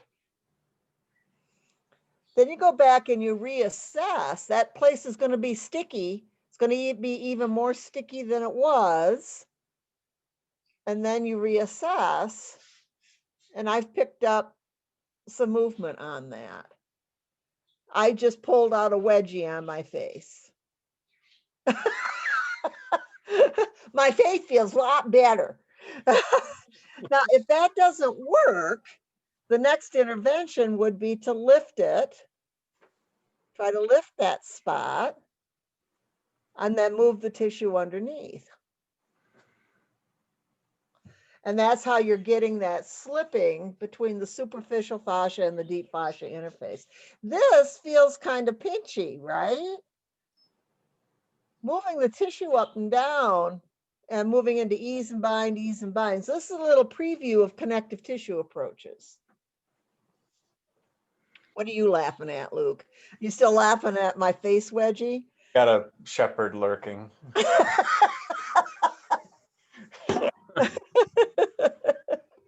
But so now I don't know if you are moving into the muscle side of this. I don't want to interrupt. Go ahead, and then we're gonna go back to screen share. Related to working in the jaw here. So we looked at the idea of being able to palpate the superficial fascia. Pretty easy to go one step deeper and to feel that masseter muscle. But even compared to that, go above it. Go into your temporalis muscles. And if compare the tone there, no, same thing. Moving the scalp around here is a good assessment tool and a great self-care for yourself, by the way. In terms of figuring out where is your restriction. For those of you with longer hair / ponytails, I've always found that creates issues. But if I compare one side to the other and just thinking superficial fascia, you know, I can go palms, try to grab my whole scalp and compare one side of my scalp to the other, going one way, going back and forth toward the eyes.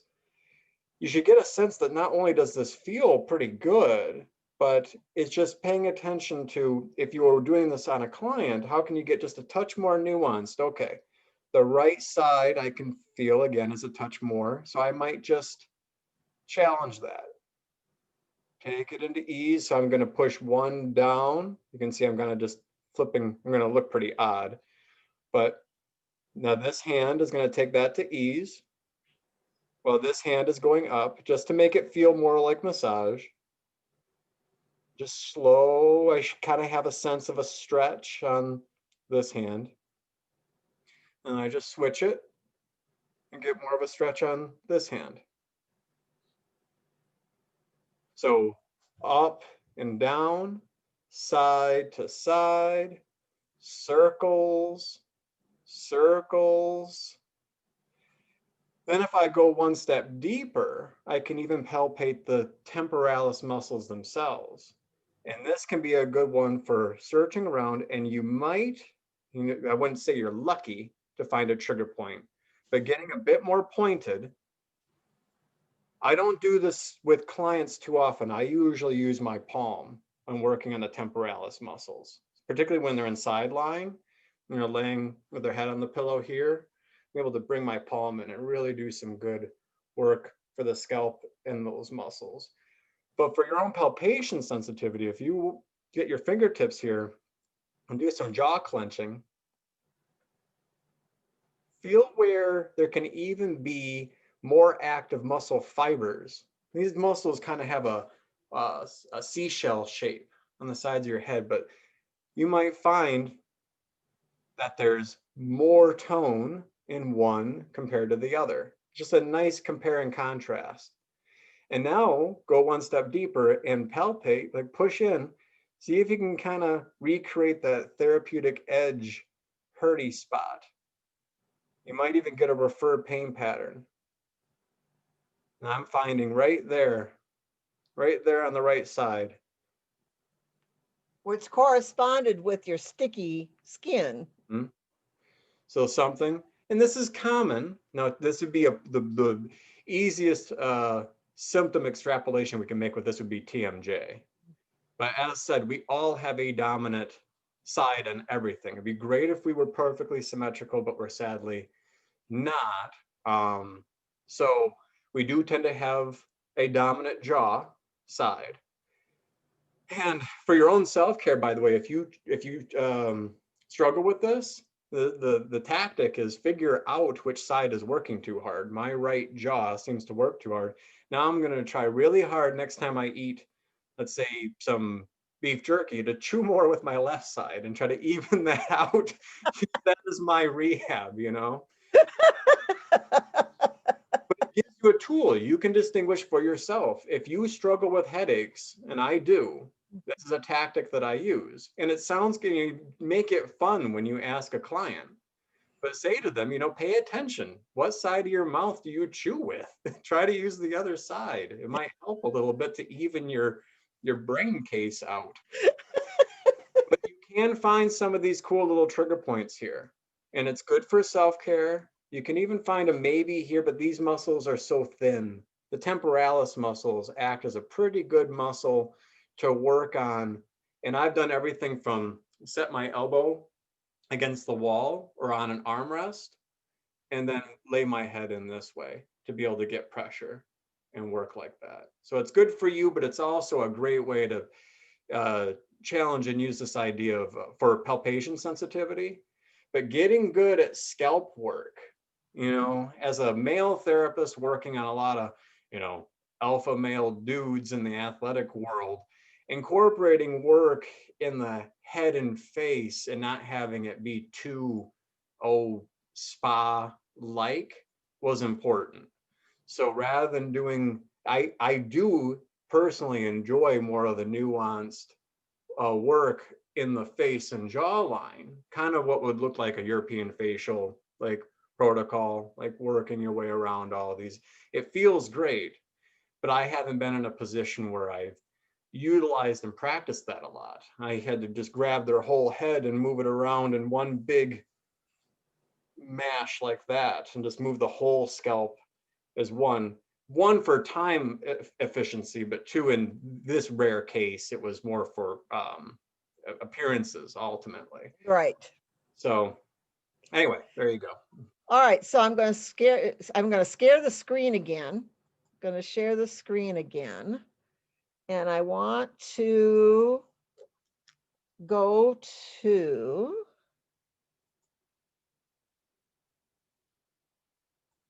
okay. Is the canvas up? Are you guys seeing this where it says Zoom link, Zoom link? Okay. Now you're going to do this for lunch work. But I want to give you some ideas about what these websites are like, because these can be very helpful to you. So I'm going to click on this first one here, clinical physio. Hopefully we're going to get that to come up. All right. All right, so here's the channel. And under the playlists here, do you see these where there's ankle assessment, knee assessment, hip assessment? See that? Let's go look at elbow assessment.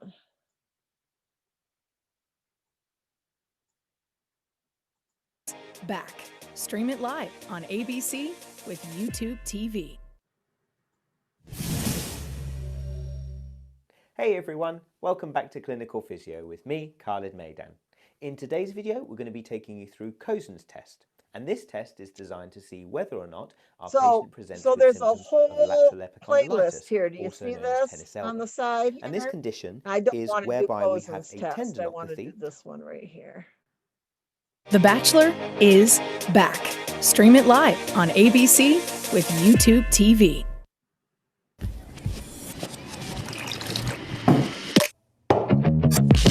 Friends would walk. Hey everyone, welcome back to Clinical Physio with me, Khalid Maidan. In this video, you're going to see either myself or my colleague Phil taking you through a real-time assessment of a particular joint. Now, the reason we're doing this video is so you can get a really good appreciation for the order in which you can complete your test. It will make memorizing the actual assessment a lot easier, and it will allow you to have more time to think about your findings when you're going through it with your patient. In these videos, you may not see as much detail about handling or positioning, but of course you can go through our individual videos, such as knee active range of movement or shoulder passive range of movement, to get as much detail as you need. All right, so let's get into it. So the intent here is for you All to right, see how we're now this going to can go through our reinforce what objective Luke and I assessment of just the showed elbow you. joint. And for the purpose of this video, we're going to use our model's right arm as the affected side and the left arm as the unaffected side. All right, I'm just going to go through testing of your elbows. I know that your right arm is the affected side, but I'm just going to double check the other one if that's okay.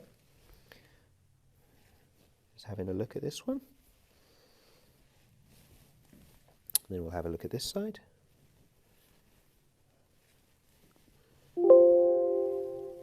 Okay, I'm now just going to have a little bit of a feel of this one, make sure everything's okay. That should look familiar to what we did earlier. Okay, and then we'll have a feel of this side. So you assess the unaffected side first, All okay? if you've Good. got I'm symptomology. now just going to double check your neck as well. So can I ask you to start by bringing your chin down towards your chest? Good. Does that feel okay? Good. And if you can take your neck backwards. Does that feel okay? Great. I'm just going to come around the other side. Okay. Can I ask you to rotate your head round to this side? Thank you. Is that okay? And the other side. Now, why is Good. he Is that clearing okay? the neck? All right. Can you now take your right ear diagonally down towards the shoulder? Thank you. He's assessing the elbow. Why is he concerned about the neck? Because the nerves affect the elbow. The nerves in the neck affect the elbow. That's right. That's right. Sure if there isn't a kink at the root. So think like a river. You want to make sure there isn't a dam up at where the river starts before you start assessing down at where like the little channels are. So he's just confirming that there's no major disruption up at the spine so that he can distinguish, is the problem further up or is it regional directly at the elbow? Thank you. And the other side?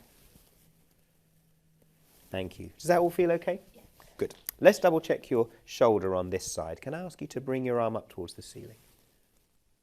Good. All right. Now, what he's doing is he's doing an assessment where the person takes it as far as it goes, and then he's giving it a teeny little bit of overpressure, taking it just a teeny bit further to see if there's anything that recreates the symptom, or is an area where the person experiences a symptom. And then as she starts to bring the arm down, he's checking to see what the strength is.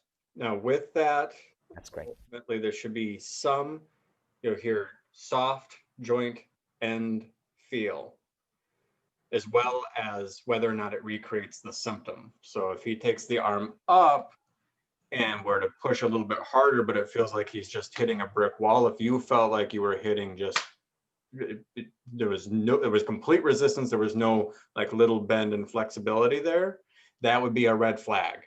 If the person moves their arm and it recreates the sensation, particularly a zingy, burny sensation, that is a red flag.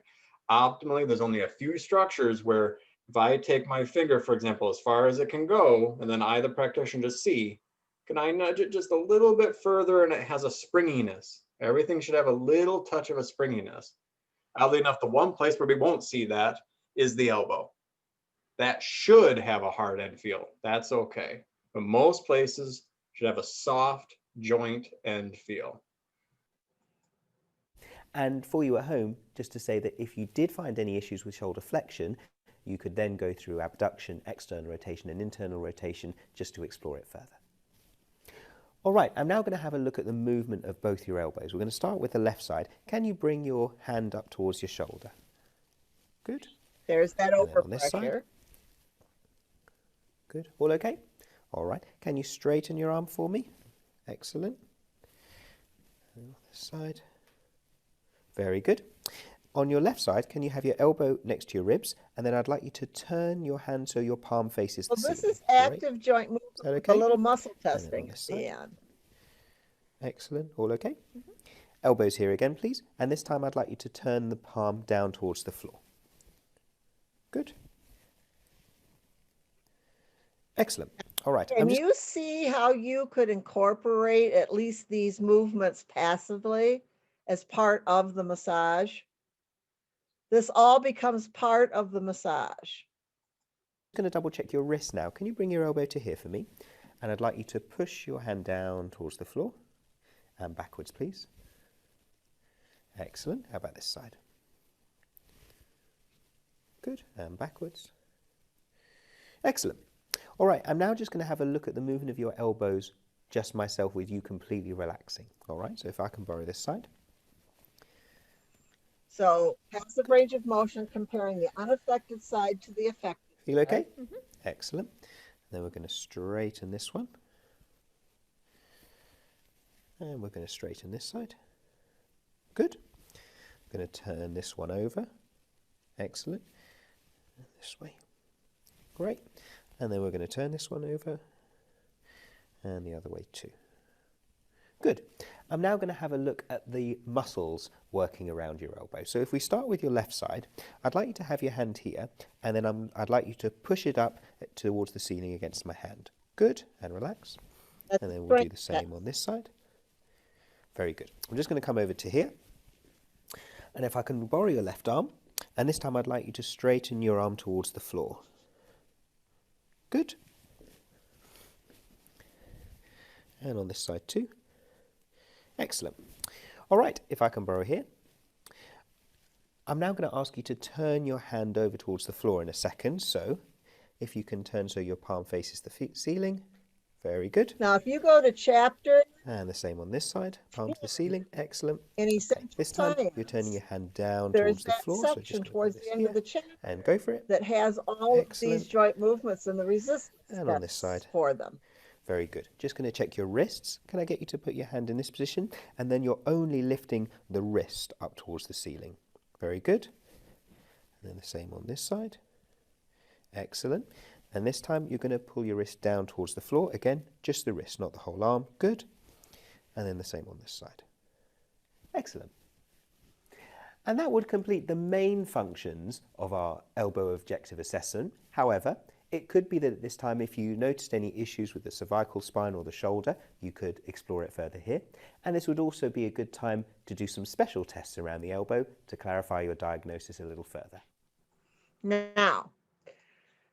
And that completes our real-time objective assessment. Once again, I hope that this video has given you a good understanding of the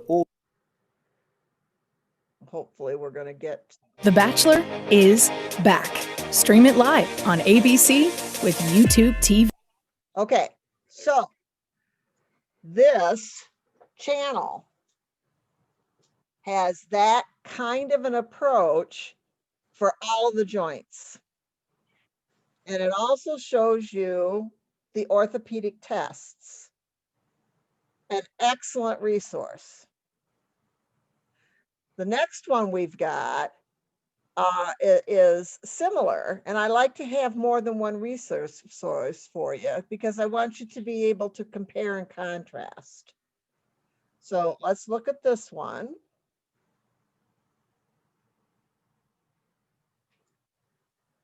So this is something called clinical examination videos.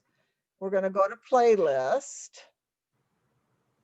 And there's a lot here. But that's not what I want you to pay attention to. I want you to pay attention to some of these other orthopedic tests in through here. I also want to look at this videos. So this has got a lot of videos that you can use for self-help. All right, let's go back to playlist. And let's get to the elbow. Foot, hand, knees. Let's see if it shows up here. File with the help of an expert, or let an expert file for you. Intuit TurboTax Live. Scaphoid test. Test for the presence of scaphoid fracture with the patient sitting or lying. So what this is smooth dark chocolate, refreshing peppermint. Enter York mode. Phalanx test, median nerve test, carpal tunnel test. Test the integrity of the median nerve deep to the carpal tunnel. With the patient sitting or lying supine, the patient flexes their wrists by placing their hands back to back against each other, sustaining a modest compression for up to 1 minute. An alternative test would be for the examiner to actively flex the patient's wrist. The test is positive if the patient reports paresthesia or pain in the distribution of the median nerve. A positive test signifies carpal tunnel syndrome.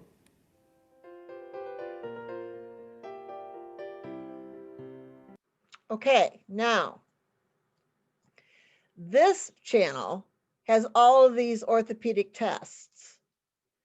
This is not something that we would necessarily perform, but what I would do is I would say to somebody, show me what makes it hurt. And if I notice something that looks like this, I'm going to go, huh, that's a Fallon's test, or that was that one I watched that had to do with carpal tunnel. So some of these orthopedic tests, I've got some basic ones in the textbook. Some of these orthopedic tests are, you'll find them tested on the MBLEX exam. So it's worth just running through this and getting a sense of what these are for various parts of the body. Then, you have to keep moving you around here. There's this character.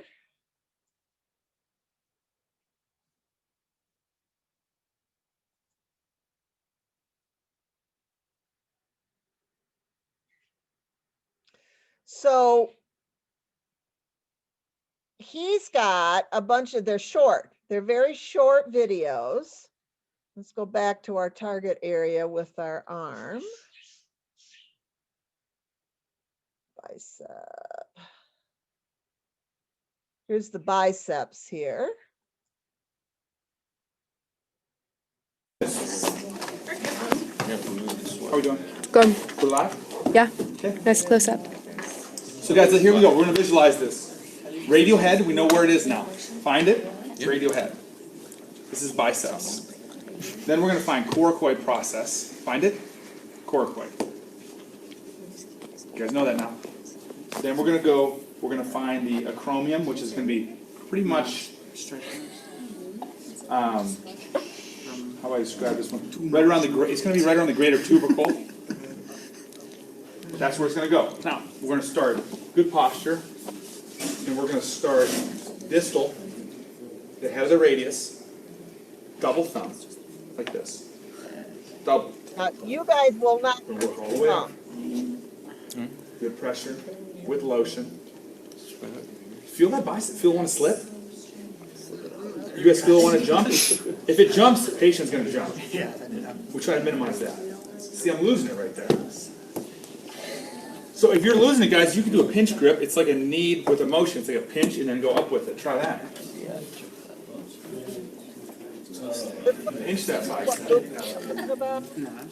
So part of my point here. Does it hurt really bad? That feels better. So AJ likes the pinch grip. You would want to embed, as a massage therapist, but you want to embed these. So right around the axilla. The access. I'm losing it. Do you feel it? Cool, let's go. Wait till we do record and then we'll go over that. All right. Sorry, it's okay. You're rude. It's fine. No problem. Everyone's a little bit. I didn't feel good at the bottom of my elbow. It feels wavy. So guys, now, whenever we get to axilla, nipple level, it's going to bifurcate. Okay. Bifurcate. Don't stare and look at nipples or anything. Just know where it is. Then we work medially towards the coracoid process. Now we can work up. I'm using 2 fingers here. I'm using 2, coracoid. It's sensitive in there.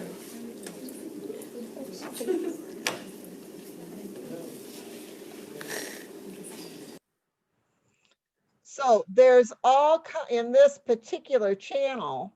Just gonna, oh, okay, there you go. Yeah, in this particular channel, there's these little 2-minute, 3-minute. This is Brent of the Brookbush Institute, and in this video, we're going to go over manipulations or high-velocity thrust techniques. I assume that There's these little bitty clips that are individual muscle targeted that also are going to give you ideas of how to assess, and there's a little bit of intervention that is involved with that. So what I strongly stress with that, and there are some good resources related to that, in the idea of how to target and manually work on individual muscles.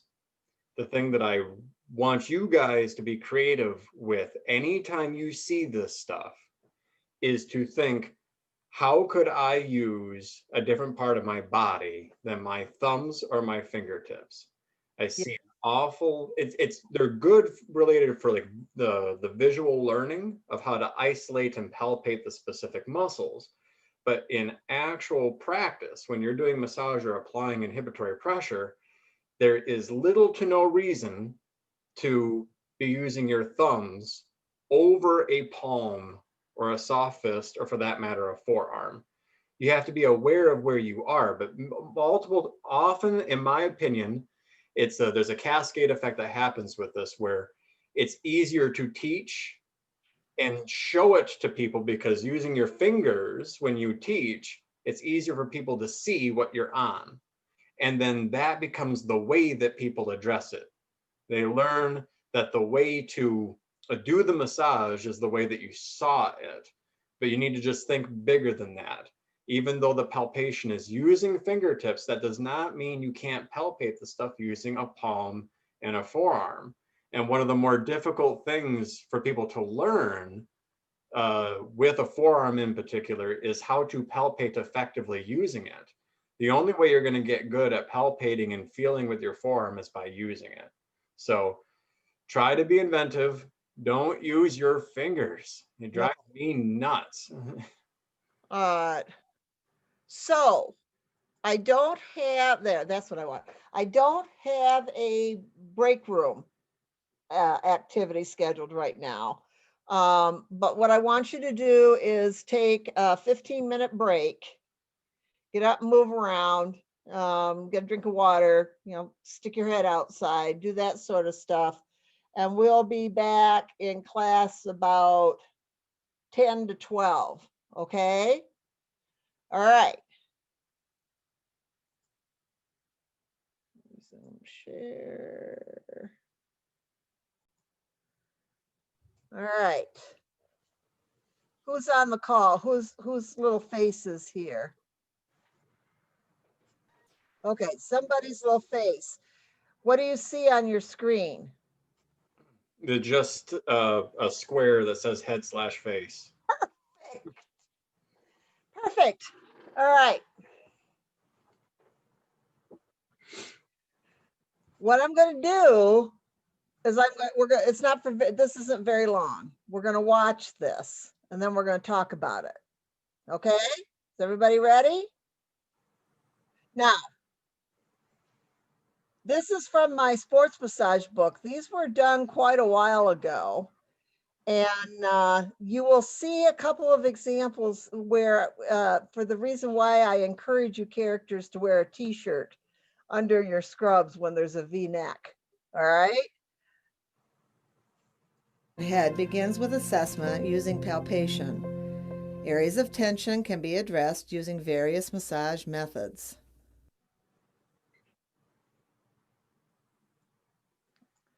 Okay, I'm going to back this up a little bit. Areas of tension can be with assessment using palpation. Face and head begins with assessment using palpation. Areas of tension can be addressed using various massage methods.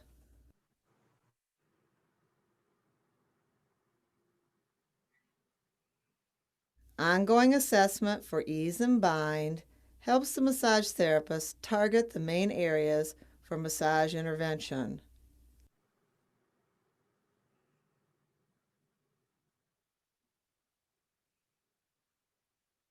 The muscles of the head are very strong, and clients enjoy having that area thoroughly massaged.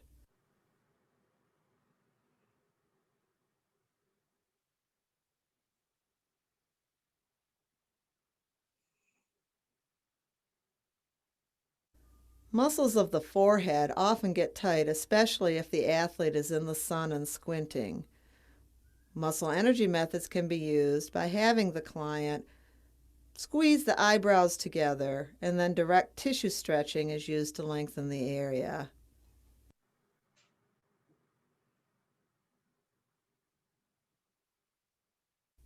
Should the client have sinus congestion, then compression on the sinus points is beneficial.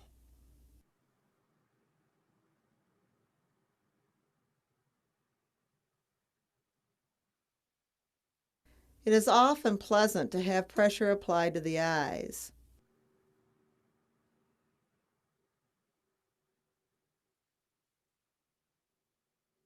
The head can be positioned in various ways to access the different muscles and soft tissue structures.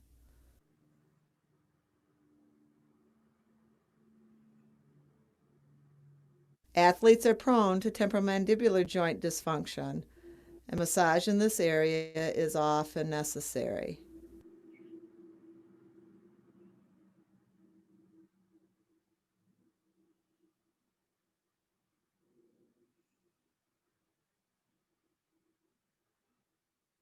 The various connective tissue structures in the scalp can be massaged with either direct pressure and movement or friction.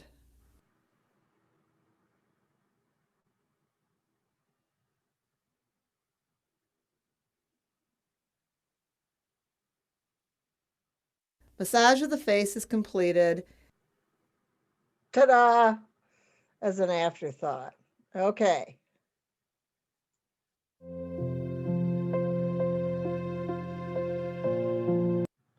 All right. Let's get everybody up on here. And why can't I? Oh, I have to stop my share. Okay.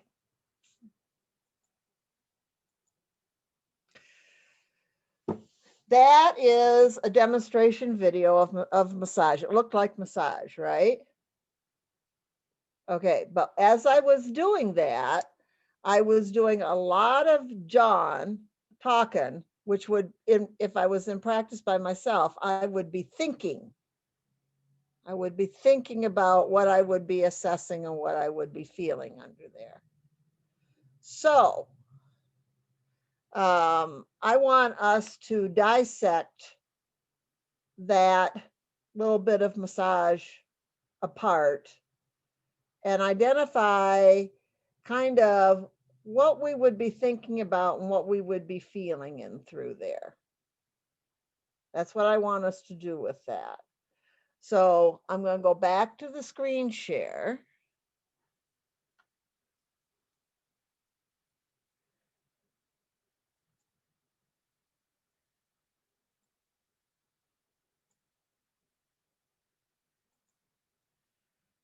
And massage of the face and head begins with assessment using palpation. Areas of tension can be addressed using, there it is right there. I very often turn my sound off when I'm looking at these. I'm tired of that music and tired of listening to myself. Okay, so one, you guys can see the picture here? All right. Do you see the V-neck gapping of the cleavage? All right, that's why you wear a t-shirt. Okay, so this is 15 years ago. And you know, so, and this is for the sports massage book.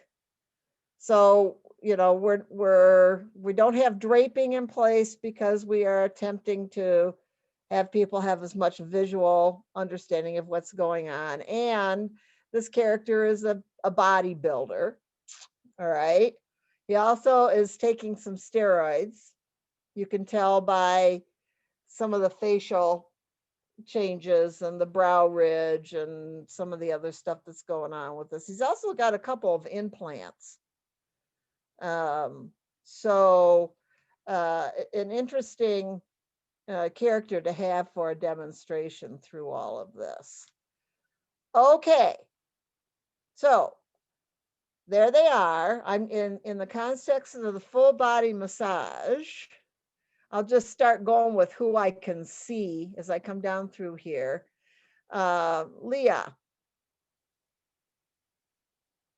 Yes.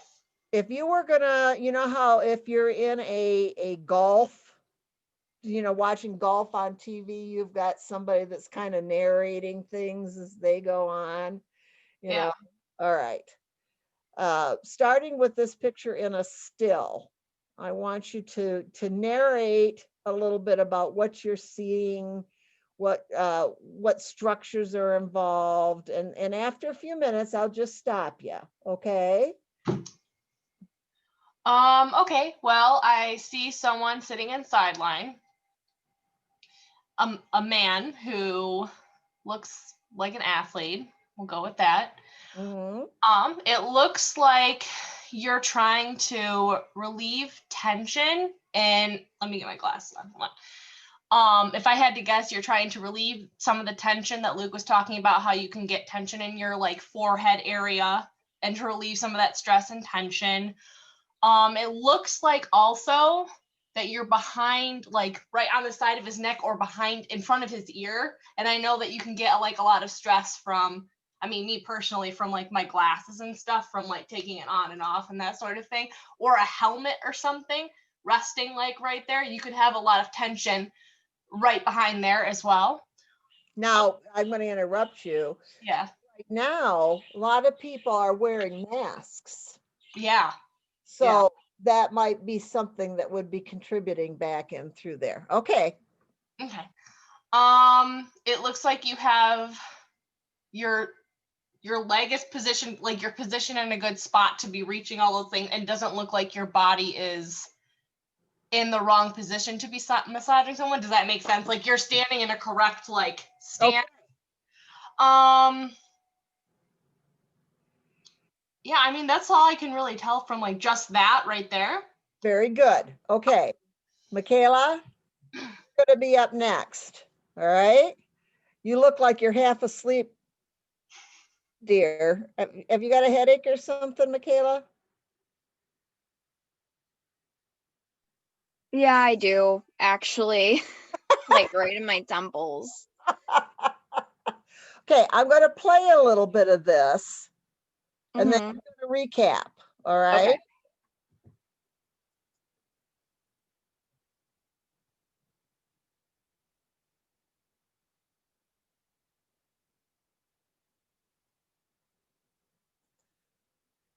All right. If I were assessing, Michaela, what would I have been assessing?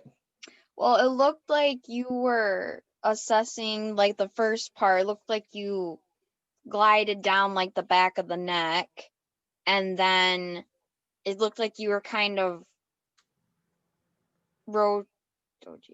like rotating the scalp to like it looks like you were looking for the sticky and the non-sticky to try to see where it wants to go, where it doesn't want to go, trying to figure that out, and starting to give them some just to try to relieve something there. All right, so let's take a look at that.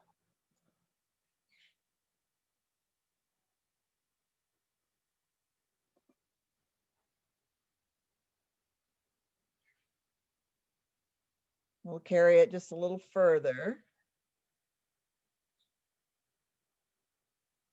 So does that look like that ease and bind? Yeah, the ease and bind up by the ear there. Okay. Now, think of your bones and your joints.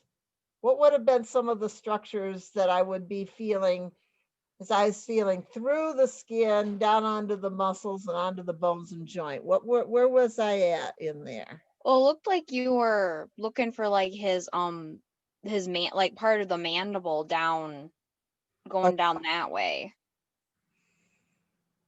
And then the temporal muscles too in there. And then I came around temporalis. Can you remember the name of the bone back in here?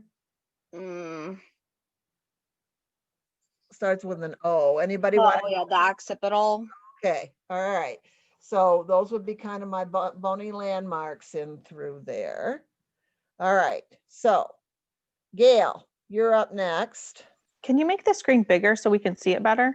Yeah, I can. There's that. It'd just be, yeah, that's good.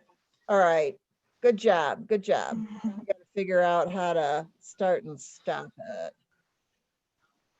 Over here. Okay, here it is. All right, let's back this up just a little bit.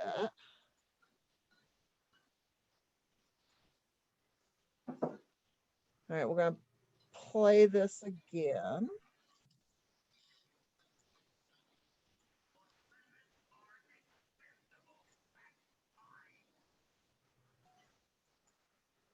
There we go. So there's that. Now, there was a little nuance right there. I don't know if anybody saw that.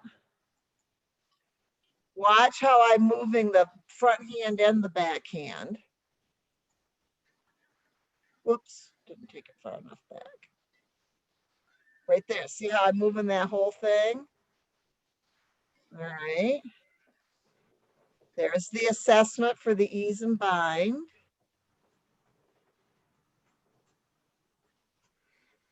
And lots of times you just roll right into an intervention by holding, it looks like I'm holding it there. Okay, Gail. Before we get this started again, I transitioned from kind of the more surface tissues into kind of another awareness of assessment. You know, I take an educated guess on what I'm looking for now as opposed to what I was looking for before I transitioned. Well, it looked like you were compressing the deeper temporalis muscle and also doing like some circular range of motion of the head, kind of seeing how things move. So you can see the change in the pressure occurring here.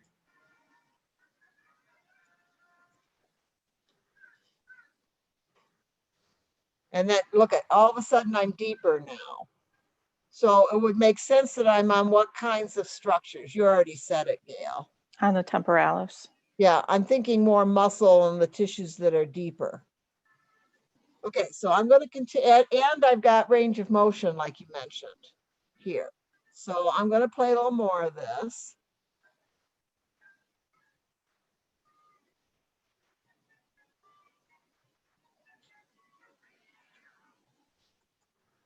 Okay, so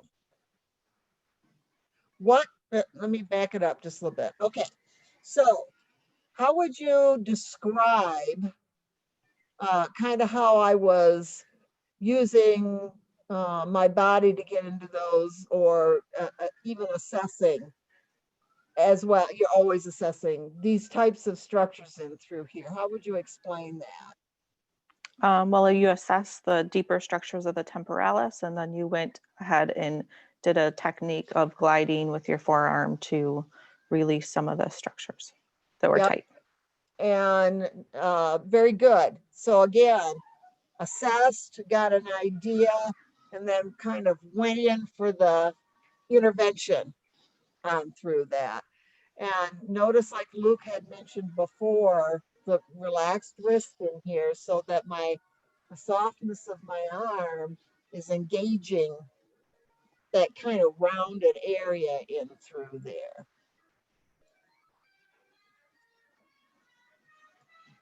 Okay, so very good, Gail. Now I've changed position. Jules, you're the next one I see here. So you're up next. So this is the prone or the supine position here. So how would you explain my area of focus? Am I on the skull back here, or am I someplace else? No, it looks like you're assessing with your thumbs before you do any intervention, and you're using your other fingers for positioning, it appears, so that you can get possibly a little deeper into that sinus cavity region here in the front of the face, and moving possibly even onto the eyes. All right, so I'm further away. I've shifted from an anatomical area, which is the skull, and everything's connected, but more forward into the face. Yes. And I've changed position. Okay, good. And it looked like when he was sidelined, you were using your forearm for application of a process, whereas your fingers are more working towards assessments. All right, now I am using my thumbs and fingers here just a little bit, right? Yes. How would you justify that?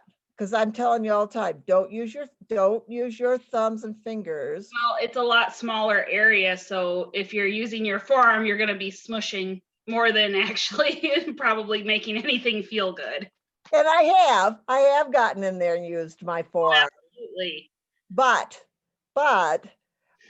there are times when I'm going to get an assessment process, especially the drag assessment.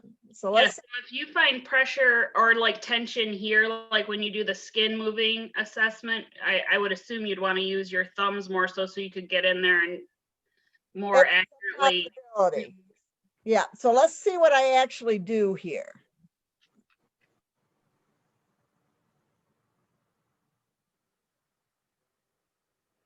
So does that look like I'm actually doing a surface skin assessment? No, there it looks like you're performing a technique, because by his facial expression, it looked like you found a good tense spot and then you went in to actually apply some. So let's see if I back that up a little bit, if we can find the assessment.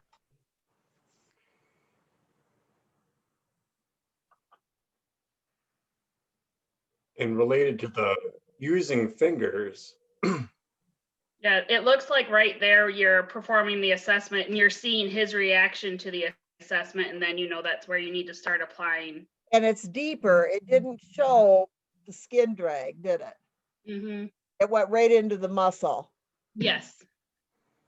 But you are seeing her use her thumbs more at the face. This is just, it's not that we never use our fingers. It's that occasionally we do need to use them in certain body areas, but you got to save your hands for those areas, right? I was remembering when we were actually talking about all the joints and all the parts of the body, and when we presented the hands, it was really interesting to see how they can take load, but they're not meant to take as much as we would utilize it. Yes. So it's better to use forearms where those are meant to apply pressure, whereas our hands should be for more delicate processes. Exactly. And the face, for example, is a place where, although these muscles are strong, they're not particularly big or thick. So it takes less pressure. It's less strenuous on our hands. And because there's less tissue there too, wouldn't you want to apply less pressure just for the comfort of the client as well? You don't have to penetrate. You don't have as much thickness to penetrate through. Yeah. Okay. Allison, you're the next one up on my screen. All right. So let me back this up a little bit.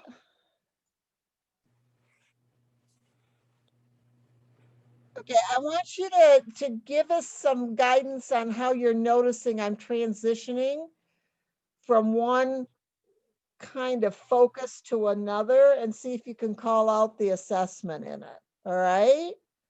So this is pressure over the eyes.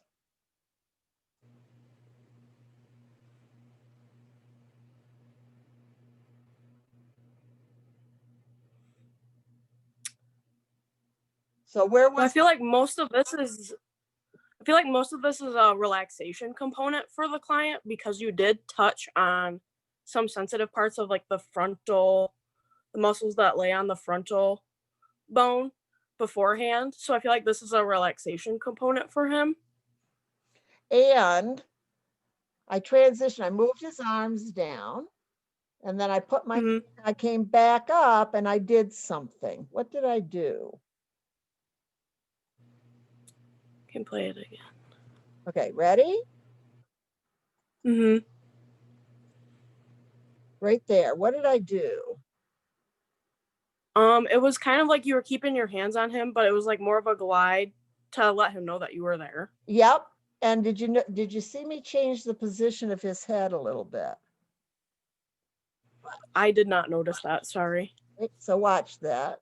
Everybody else too. See me change it right there? Mm-hmm. All right. Now, when I move that head, I am changing the position because I want to get to another spot, but I'm also assessing for something. Because I'm doing a passive joint movement. Is it the movement in the base of the neck? Yes. Yeah. Okay, cool. Pay attention to everything. So if I'm mindful with what I'm doing, yep, I turned that head intentionally to get to the side of the head a little bit better. But I also am getting an idea of how easy this client lets me do that. Is there any hesitancy there? Am I there's something called an apprehension sign where they don't want to let you do it, or they get a little skittish when you do that. So that was assessment in through there, as also as positioning. So I did this spot when he was sideline. So it's right up here. Why would I do it again when they're prone or when they're supine? Because you should check in every position how any joint moves. Yep. Yep. And instead of working hard all the time on one place, you know you're going to put somebody in a different position so you can layer what you're doing with this. Good job. All right, Celine, you're next. All right. So let's play this. All right.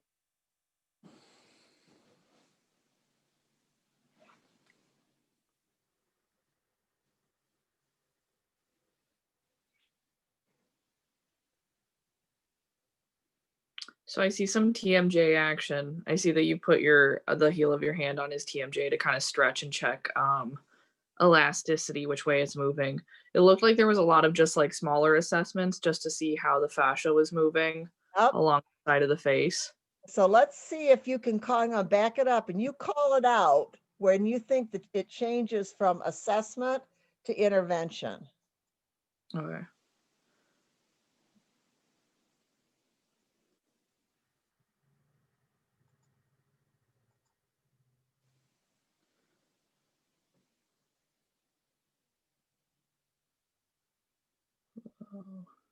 I think right here. Yep.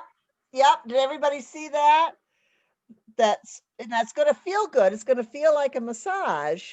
Well, it looks like you checked with your fingers first before putting more force with the heel of your hand. All right. Very good. So let's see if we'll play this a little bit more and then we'll see if we can describe the intervention a little bit here.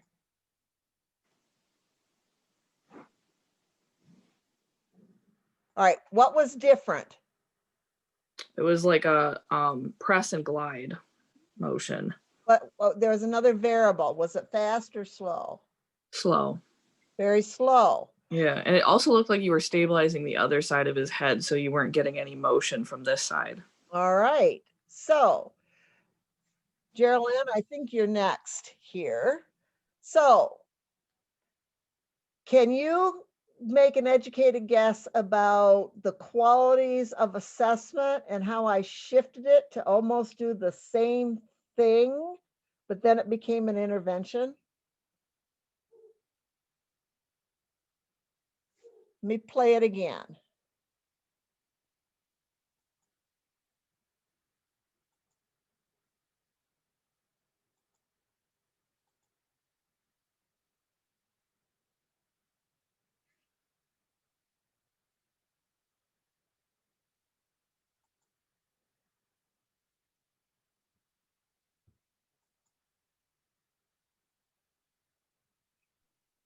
Sorry, I was talking to myself apparently. I was just saying that you went from feeling with your fingertips to feel where the tension was, and then you applied force with the palm of your hand down towards the lower jaw to try to release some of the tension in his mandibular joint. So when I actually started to get into the release part, there are some subtle shifts in through there. One is speed. There's a couple of others. Let's see if you can find them. Let me back it up a little bit more.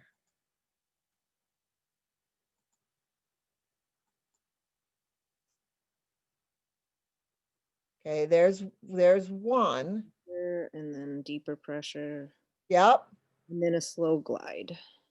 And that glide is going to create a level of drag.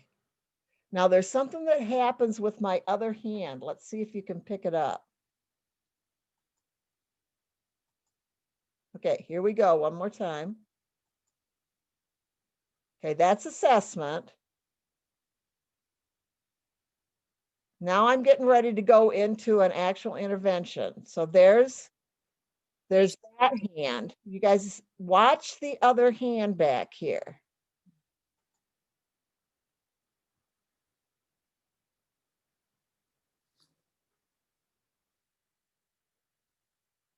I guess you couldn't see it. I'm using that bottom hand to lift up and pull him into my pressure with that. Okay, so I just did something else again. What did I do? Geraldine? Well, you switched from, you were applying opposite forces, and then you finished your glide, and then you went to a different position where you're going back to reassessing or assessing another part of, you're going behind his ear now. Yes, yes. And I extended or increased the range of motion of the neck. So Teresa, unmute yourself. I got hands on the front here and hands on the back. This, all right? What, is that, what would you call that in terms of a structure back there? What do you mean? I'm asking it very good. So this whole thing is the scalp, isn't it? Uh-huh. From here to here. Okay. Yep. All right. So what's the advantage of having my hand in the front of it and in the back of it? Leverage. There's leverage in terms of body mechanics. Mm-hmm. Okay. Keep guessing. Keep guessing. Front and back assessment. Yep. Right. I can move it back and forth. I can press it together or pull it apart. Anything else?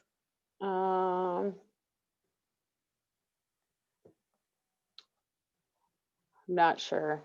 Okay, so let's see what I did. Okay. All right, here it is.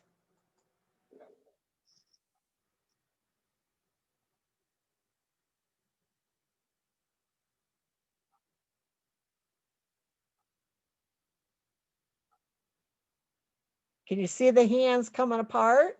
Mm-hmm. What else did you notice about that? You're stretching and moving in opposite directions. Yes, that is a going to be part of that having one layer slide on the other, but that moving both hands apart, that's what people often consider as a main intervention for connective tissue. And is stretching? Yes. Okay. Create that pulling and tension force between where the hands are working. Any of the tissue between the two hands is being changed shape more than if there was just one hand applying force. And the cool thing is that it can be that the opposing, this hand, her front hand on his forehead, could just be stabilizing. It could be acting as a stabilizer to maybe keep the head from moving too much so that the other hand is able to get a better pull. But that stabilization is still going to anchor that tissue in such a way where we get a little bit more of just a change of shape. So there's a multiple benefits of paying attention to what our sometimes even just non-working hand is doing. It might be holding their body in a position where it makes it easier for me, but as much as possible, if we can be just a little bit strategic with where we place that non-working hand, the one that we have maybe less focus with, it can help us, but it also can create a bigger stress into the tissue. Okay, now, when I moved his head, I want you to focus on me. I'm going to start by messing with his hair a little bit, and then I'm going to move his head. Teresa, you're still up on this one. I want you to see if you can identify something in that range that I maybe should have picked up as far as assessment. Okay, here it goes.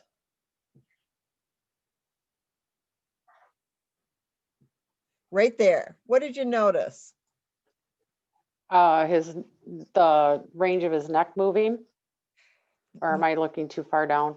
No, you're good. And anybody else want to chime in on this? Let me show it again. I should have caught this.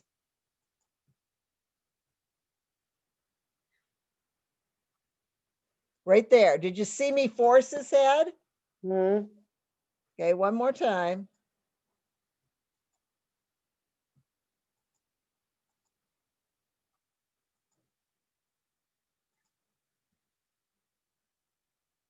Right there. See me force it down?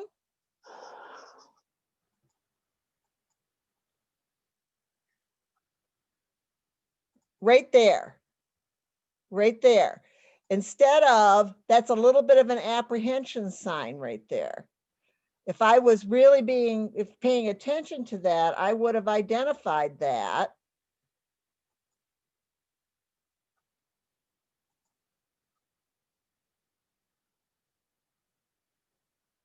Right there, as maybe a little bit of restriction in the range of motion. I wasn't very subtle right there with that.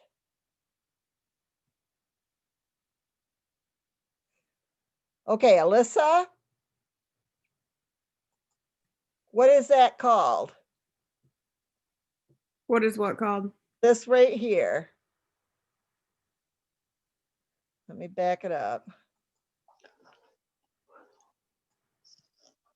Okay, we're gonna move from assessment to an intervention. There's inhibitory pressure. What's he doing? Reacting to it? I don't know. Good guess. Good guess. What is our main intervention? Inhibitory pressure plus movement, right? Inhibitory pressure plus movement. Inhibitory pressure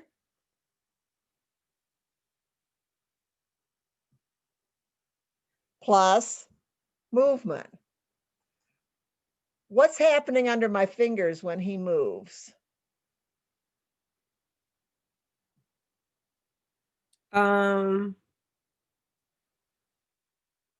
His muscles are like shifting and rotating. Yes, yes. That's creating a shear force under there that's called friction. And that's particularly helpful with attachment places or places where tissues interweave, you know, like one tissue seams into another tissue in through there. So if you hold, when you put your inhibitory pressure on where those seams are at, one tissue becomes another, and then you have a move, you're getting that sliding of the muscle structures and the tendon structures in there. And you're going to find that it's not dissimilar to where we tend to focus. Oh, if you look at the trigger point charts, we talked a little bit how there tends to be a lot of stress at that musculotendinous junction area. You'll always find that since it's transitioning into becoming a tendon or an attachment, you're going to find it near a joint or near a bony edge somewhere. So if I am searching here, and the skull is a good example of this, if I follow the occipital base of the skull, there are attachment sites of just all the muscles of the neck, and you can just kind of follow them out from, you know, from the spine all the way out to the ears. And that's not dissimilar to if we were working at the elbow. If I trace my way to what feels more like that conjunction between where the triceps become the tendon at the elbow joint, if I apply compression there, plus movement, that's creating friction that's hopefully freeing up, the three triceps off of one another, maybe getting that tendinous junction a little bit more loose. Same thing here, or same thing if I work at the pec line. We'll tend to find these areas that we can help with lots of stuff at once nearer to joint lines. Because here at the skull, for example, there's just so many muscles that attach in there. So applying a compression plus movement here is just a very efficient way of getting a lot of benefit for just one application. So Alyssa, okay, we identified that we're compressing and the movement is slipping and sliding those tissues. I'm going to switch and accomplish the same thing, but in a different way. And I want you to explain what that is. Here's the way we just talked about.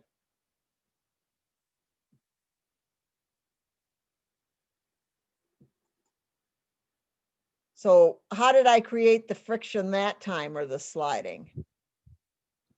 Like you were pushing your hands in like the opposite directions. Yep, I was actually using my own effort to move those tissues back and forth. Londa.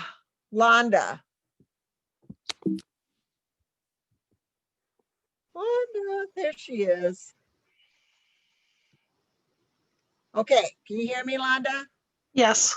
Okay, so I'm going to back this up a little bit, and I want you to see if you can tell me the assessment that I'm doing.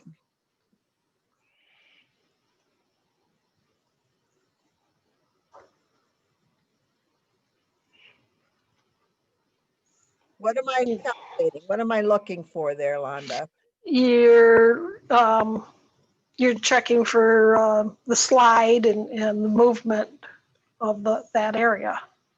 And because I'm a little deeper and going across muscle, there's your hint. It looks like you're doing a need, but that's not an assessment. It could. You're kneading the two pieces, your hands are kneading. Okay, so if I'm kneading, that's kind of a grasping and lifting and twisting. What information might I get from that?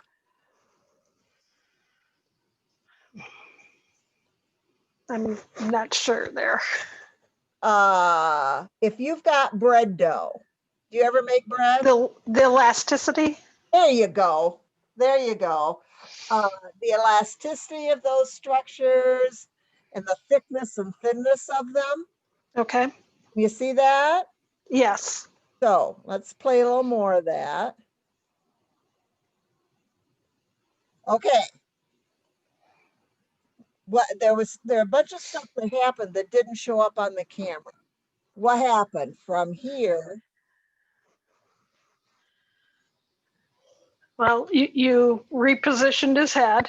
Okay. What assessment information would I get from that? Again, how easily it's moving. You again are starting an assessment along the jawline and the mandible. You're again assessing for ease of movement and any tension. You've already worked in this area, so you might be checking for change. Yep, good. Post assessment. All right, that's you're doing some jiggling of his head, again checking the movement of the neck, the base of the head. Now it feels like I'm missing people. We're all hiding today. Abby, Abby froze up. Is there anybody on here that I have not called on?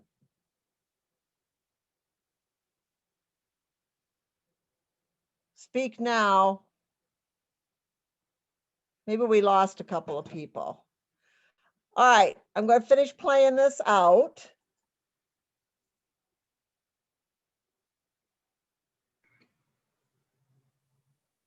Ta-da!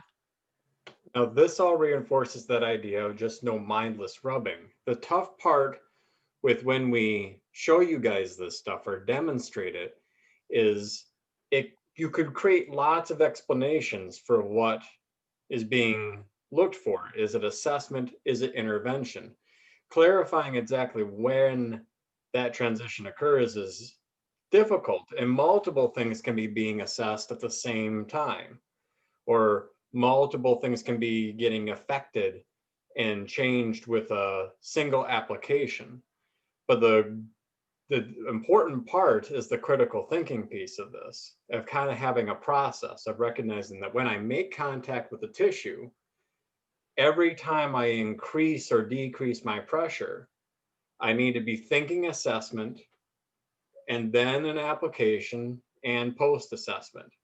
And it can be very much in cases of things functioning well. It can be, you know, hello, superficial fascia of the forearm. Oh, everything seems to be moving good. We'll just do some glides and some knees. Everything's still moving good. All right, on to the next spot. All right, so I'm going to play this whole thing again. And let's see if you can, through observation, pick the pieces back up.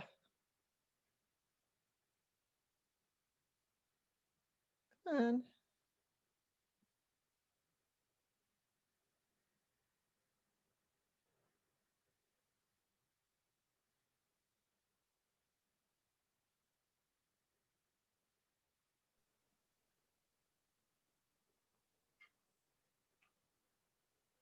So if I'm watching this, I saw initially a bigger element of assessment of the whole scalp, a little bit of head movement, and then it got more specific, more precise with the fingertips of assessment. Now we've moved into a level of intervention. As she's intervening there at the temporalis muscle proper, she might have been getting a little bit of assessment of cervical movement and rotation. That's more intervention. Here we could be going into more nuanced assessment, which then transitioned maybe momentarily into an intervention. Now we're back into intervention, frictioning. They're at the forehead, maybe transitioning back. It's a little choppy for me, but you'll see there tends to be assessment, maybe a more precise assessment, intervention, and then a transition out of that, which would also act as kind of a post-assessment, all through palpation.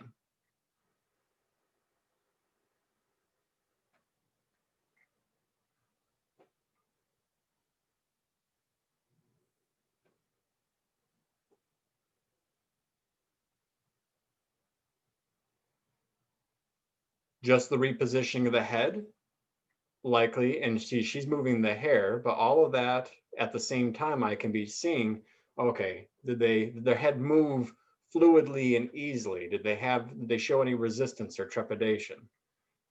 Then she transitioned out of that assessment into an application. This started as movement of the hair out of the way, but why not be just paying attention to what's happening and what you're feeling during that repositioning. Repositioning of the client can act as assessment. Now we're into a targeted application with a specific intervention, compression plus active joint movement. More assessment. Looks like transitioning to some friction at the base of the scalp. And then back to moving on to another part of the body down into the jawline. And it maybe just be a way to pretty up the transitional elements. And now here's the big, this reinforces the importance of having a pattern that you follow pretty consistently across the whole body, but even by region. that helps you by just cleaning up the brain mess of worrying about where you're going to go next and what you're going to do. If you have a really set routine of, okay, I start at the low back and I usually palpate the skin, then apply a lotion, do my first layer of pressure in this direction, and then another glide in this direction, then in knees in this direction. The more you replicate that, the less you have to think about, obviously, what you're going to do to the area.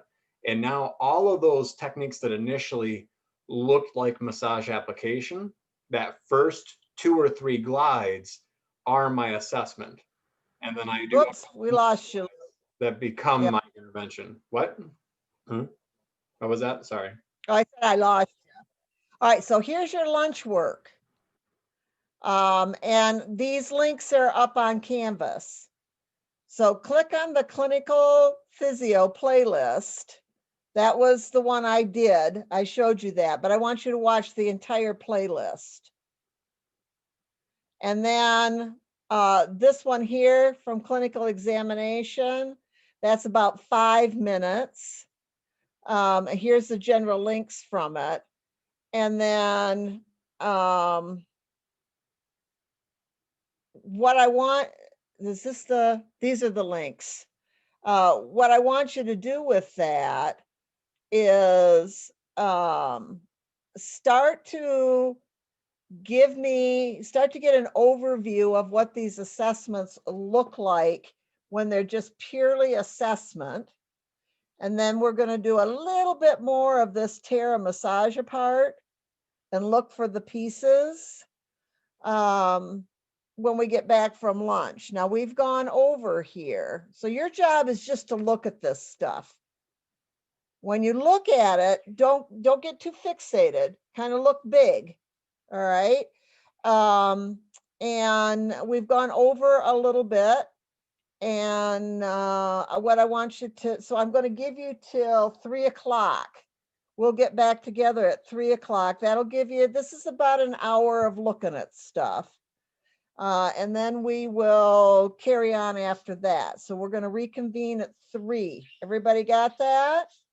All right. It's a plan. Okay, good job hanging in there. Yay for all of you. I gotta find Abby somewhere. All right, good job, good job. Okay, 3 o'clock.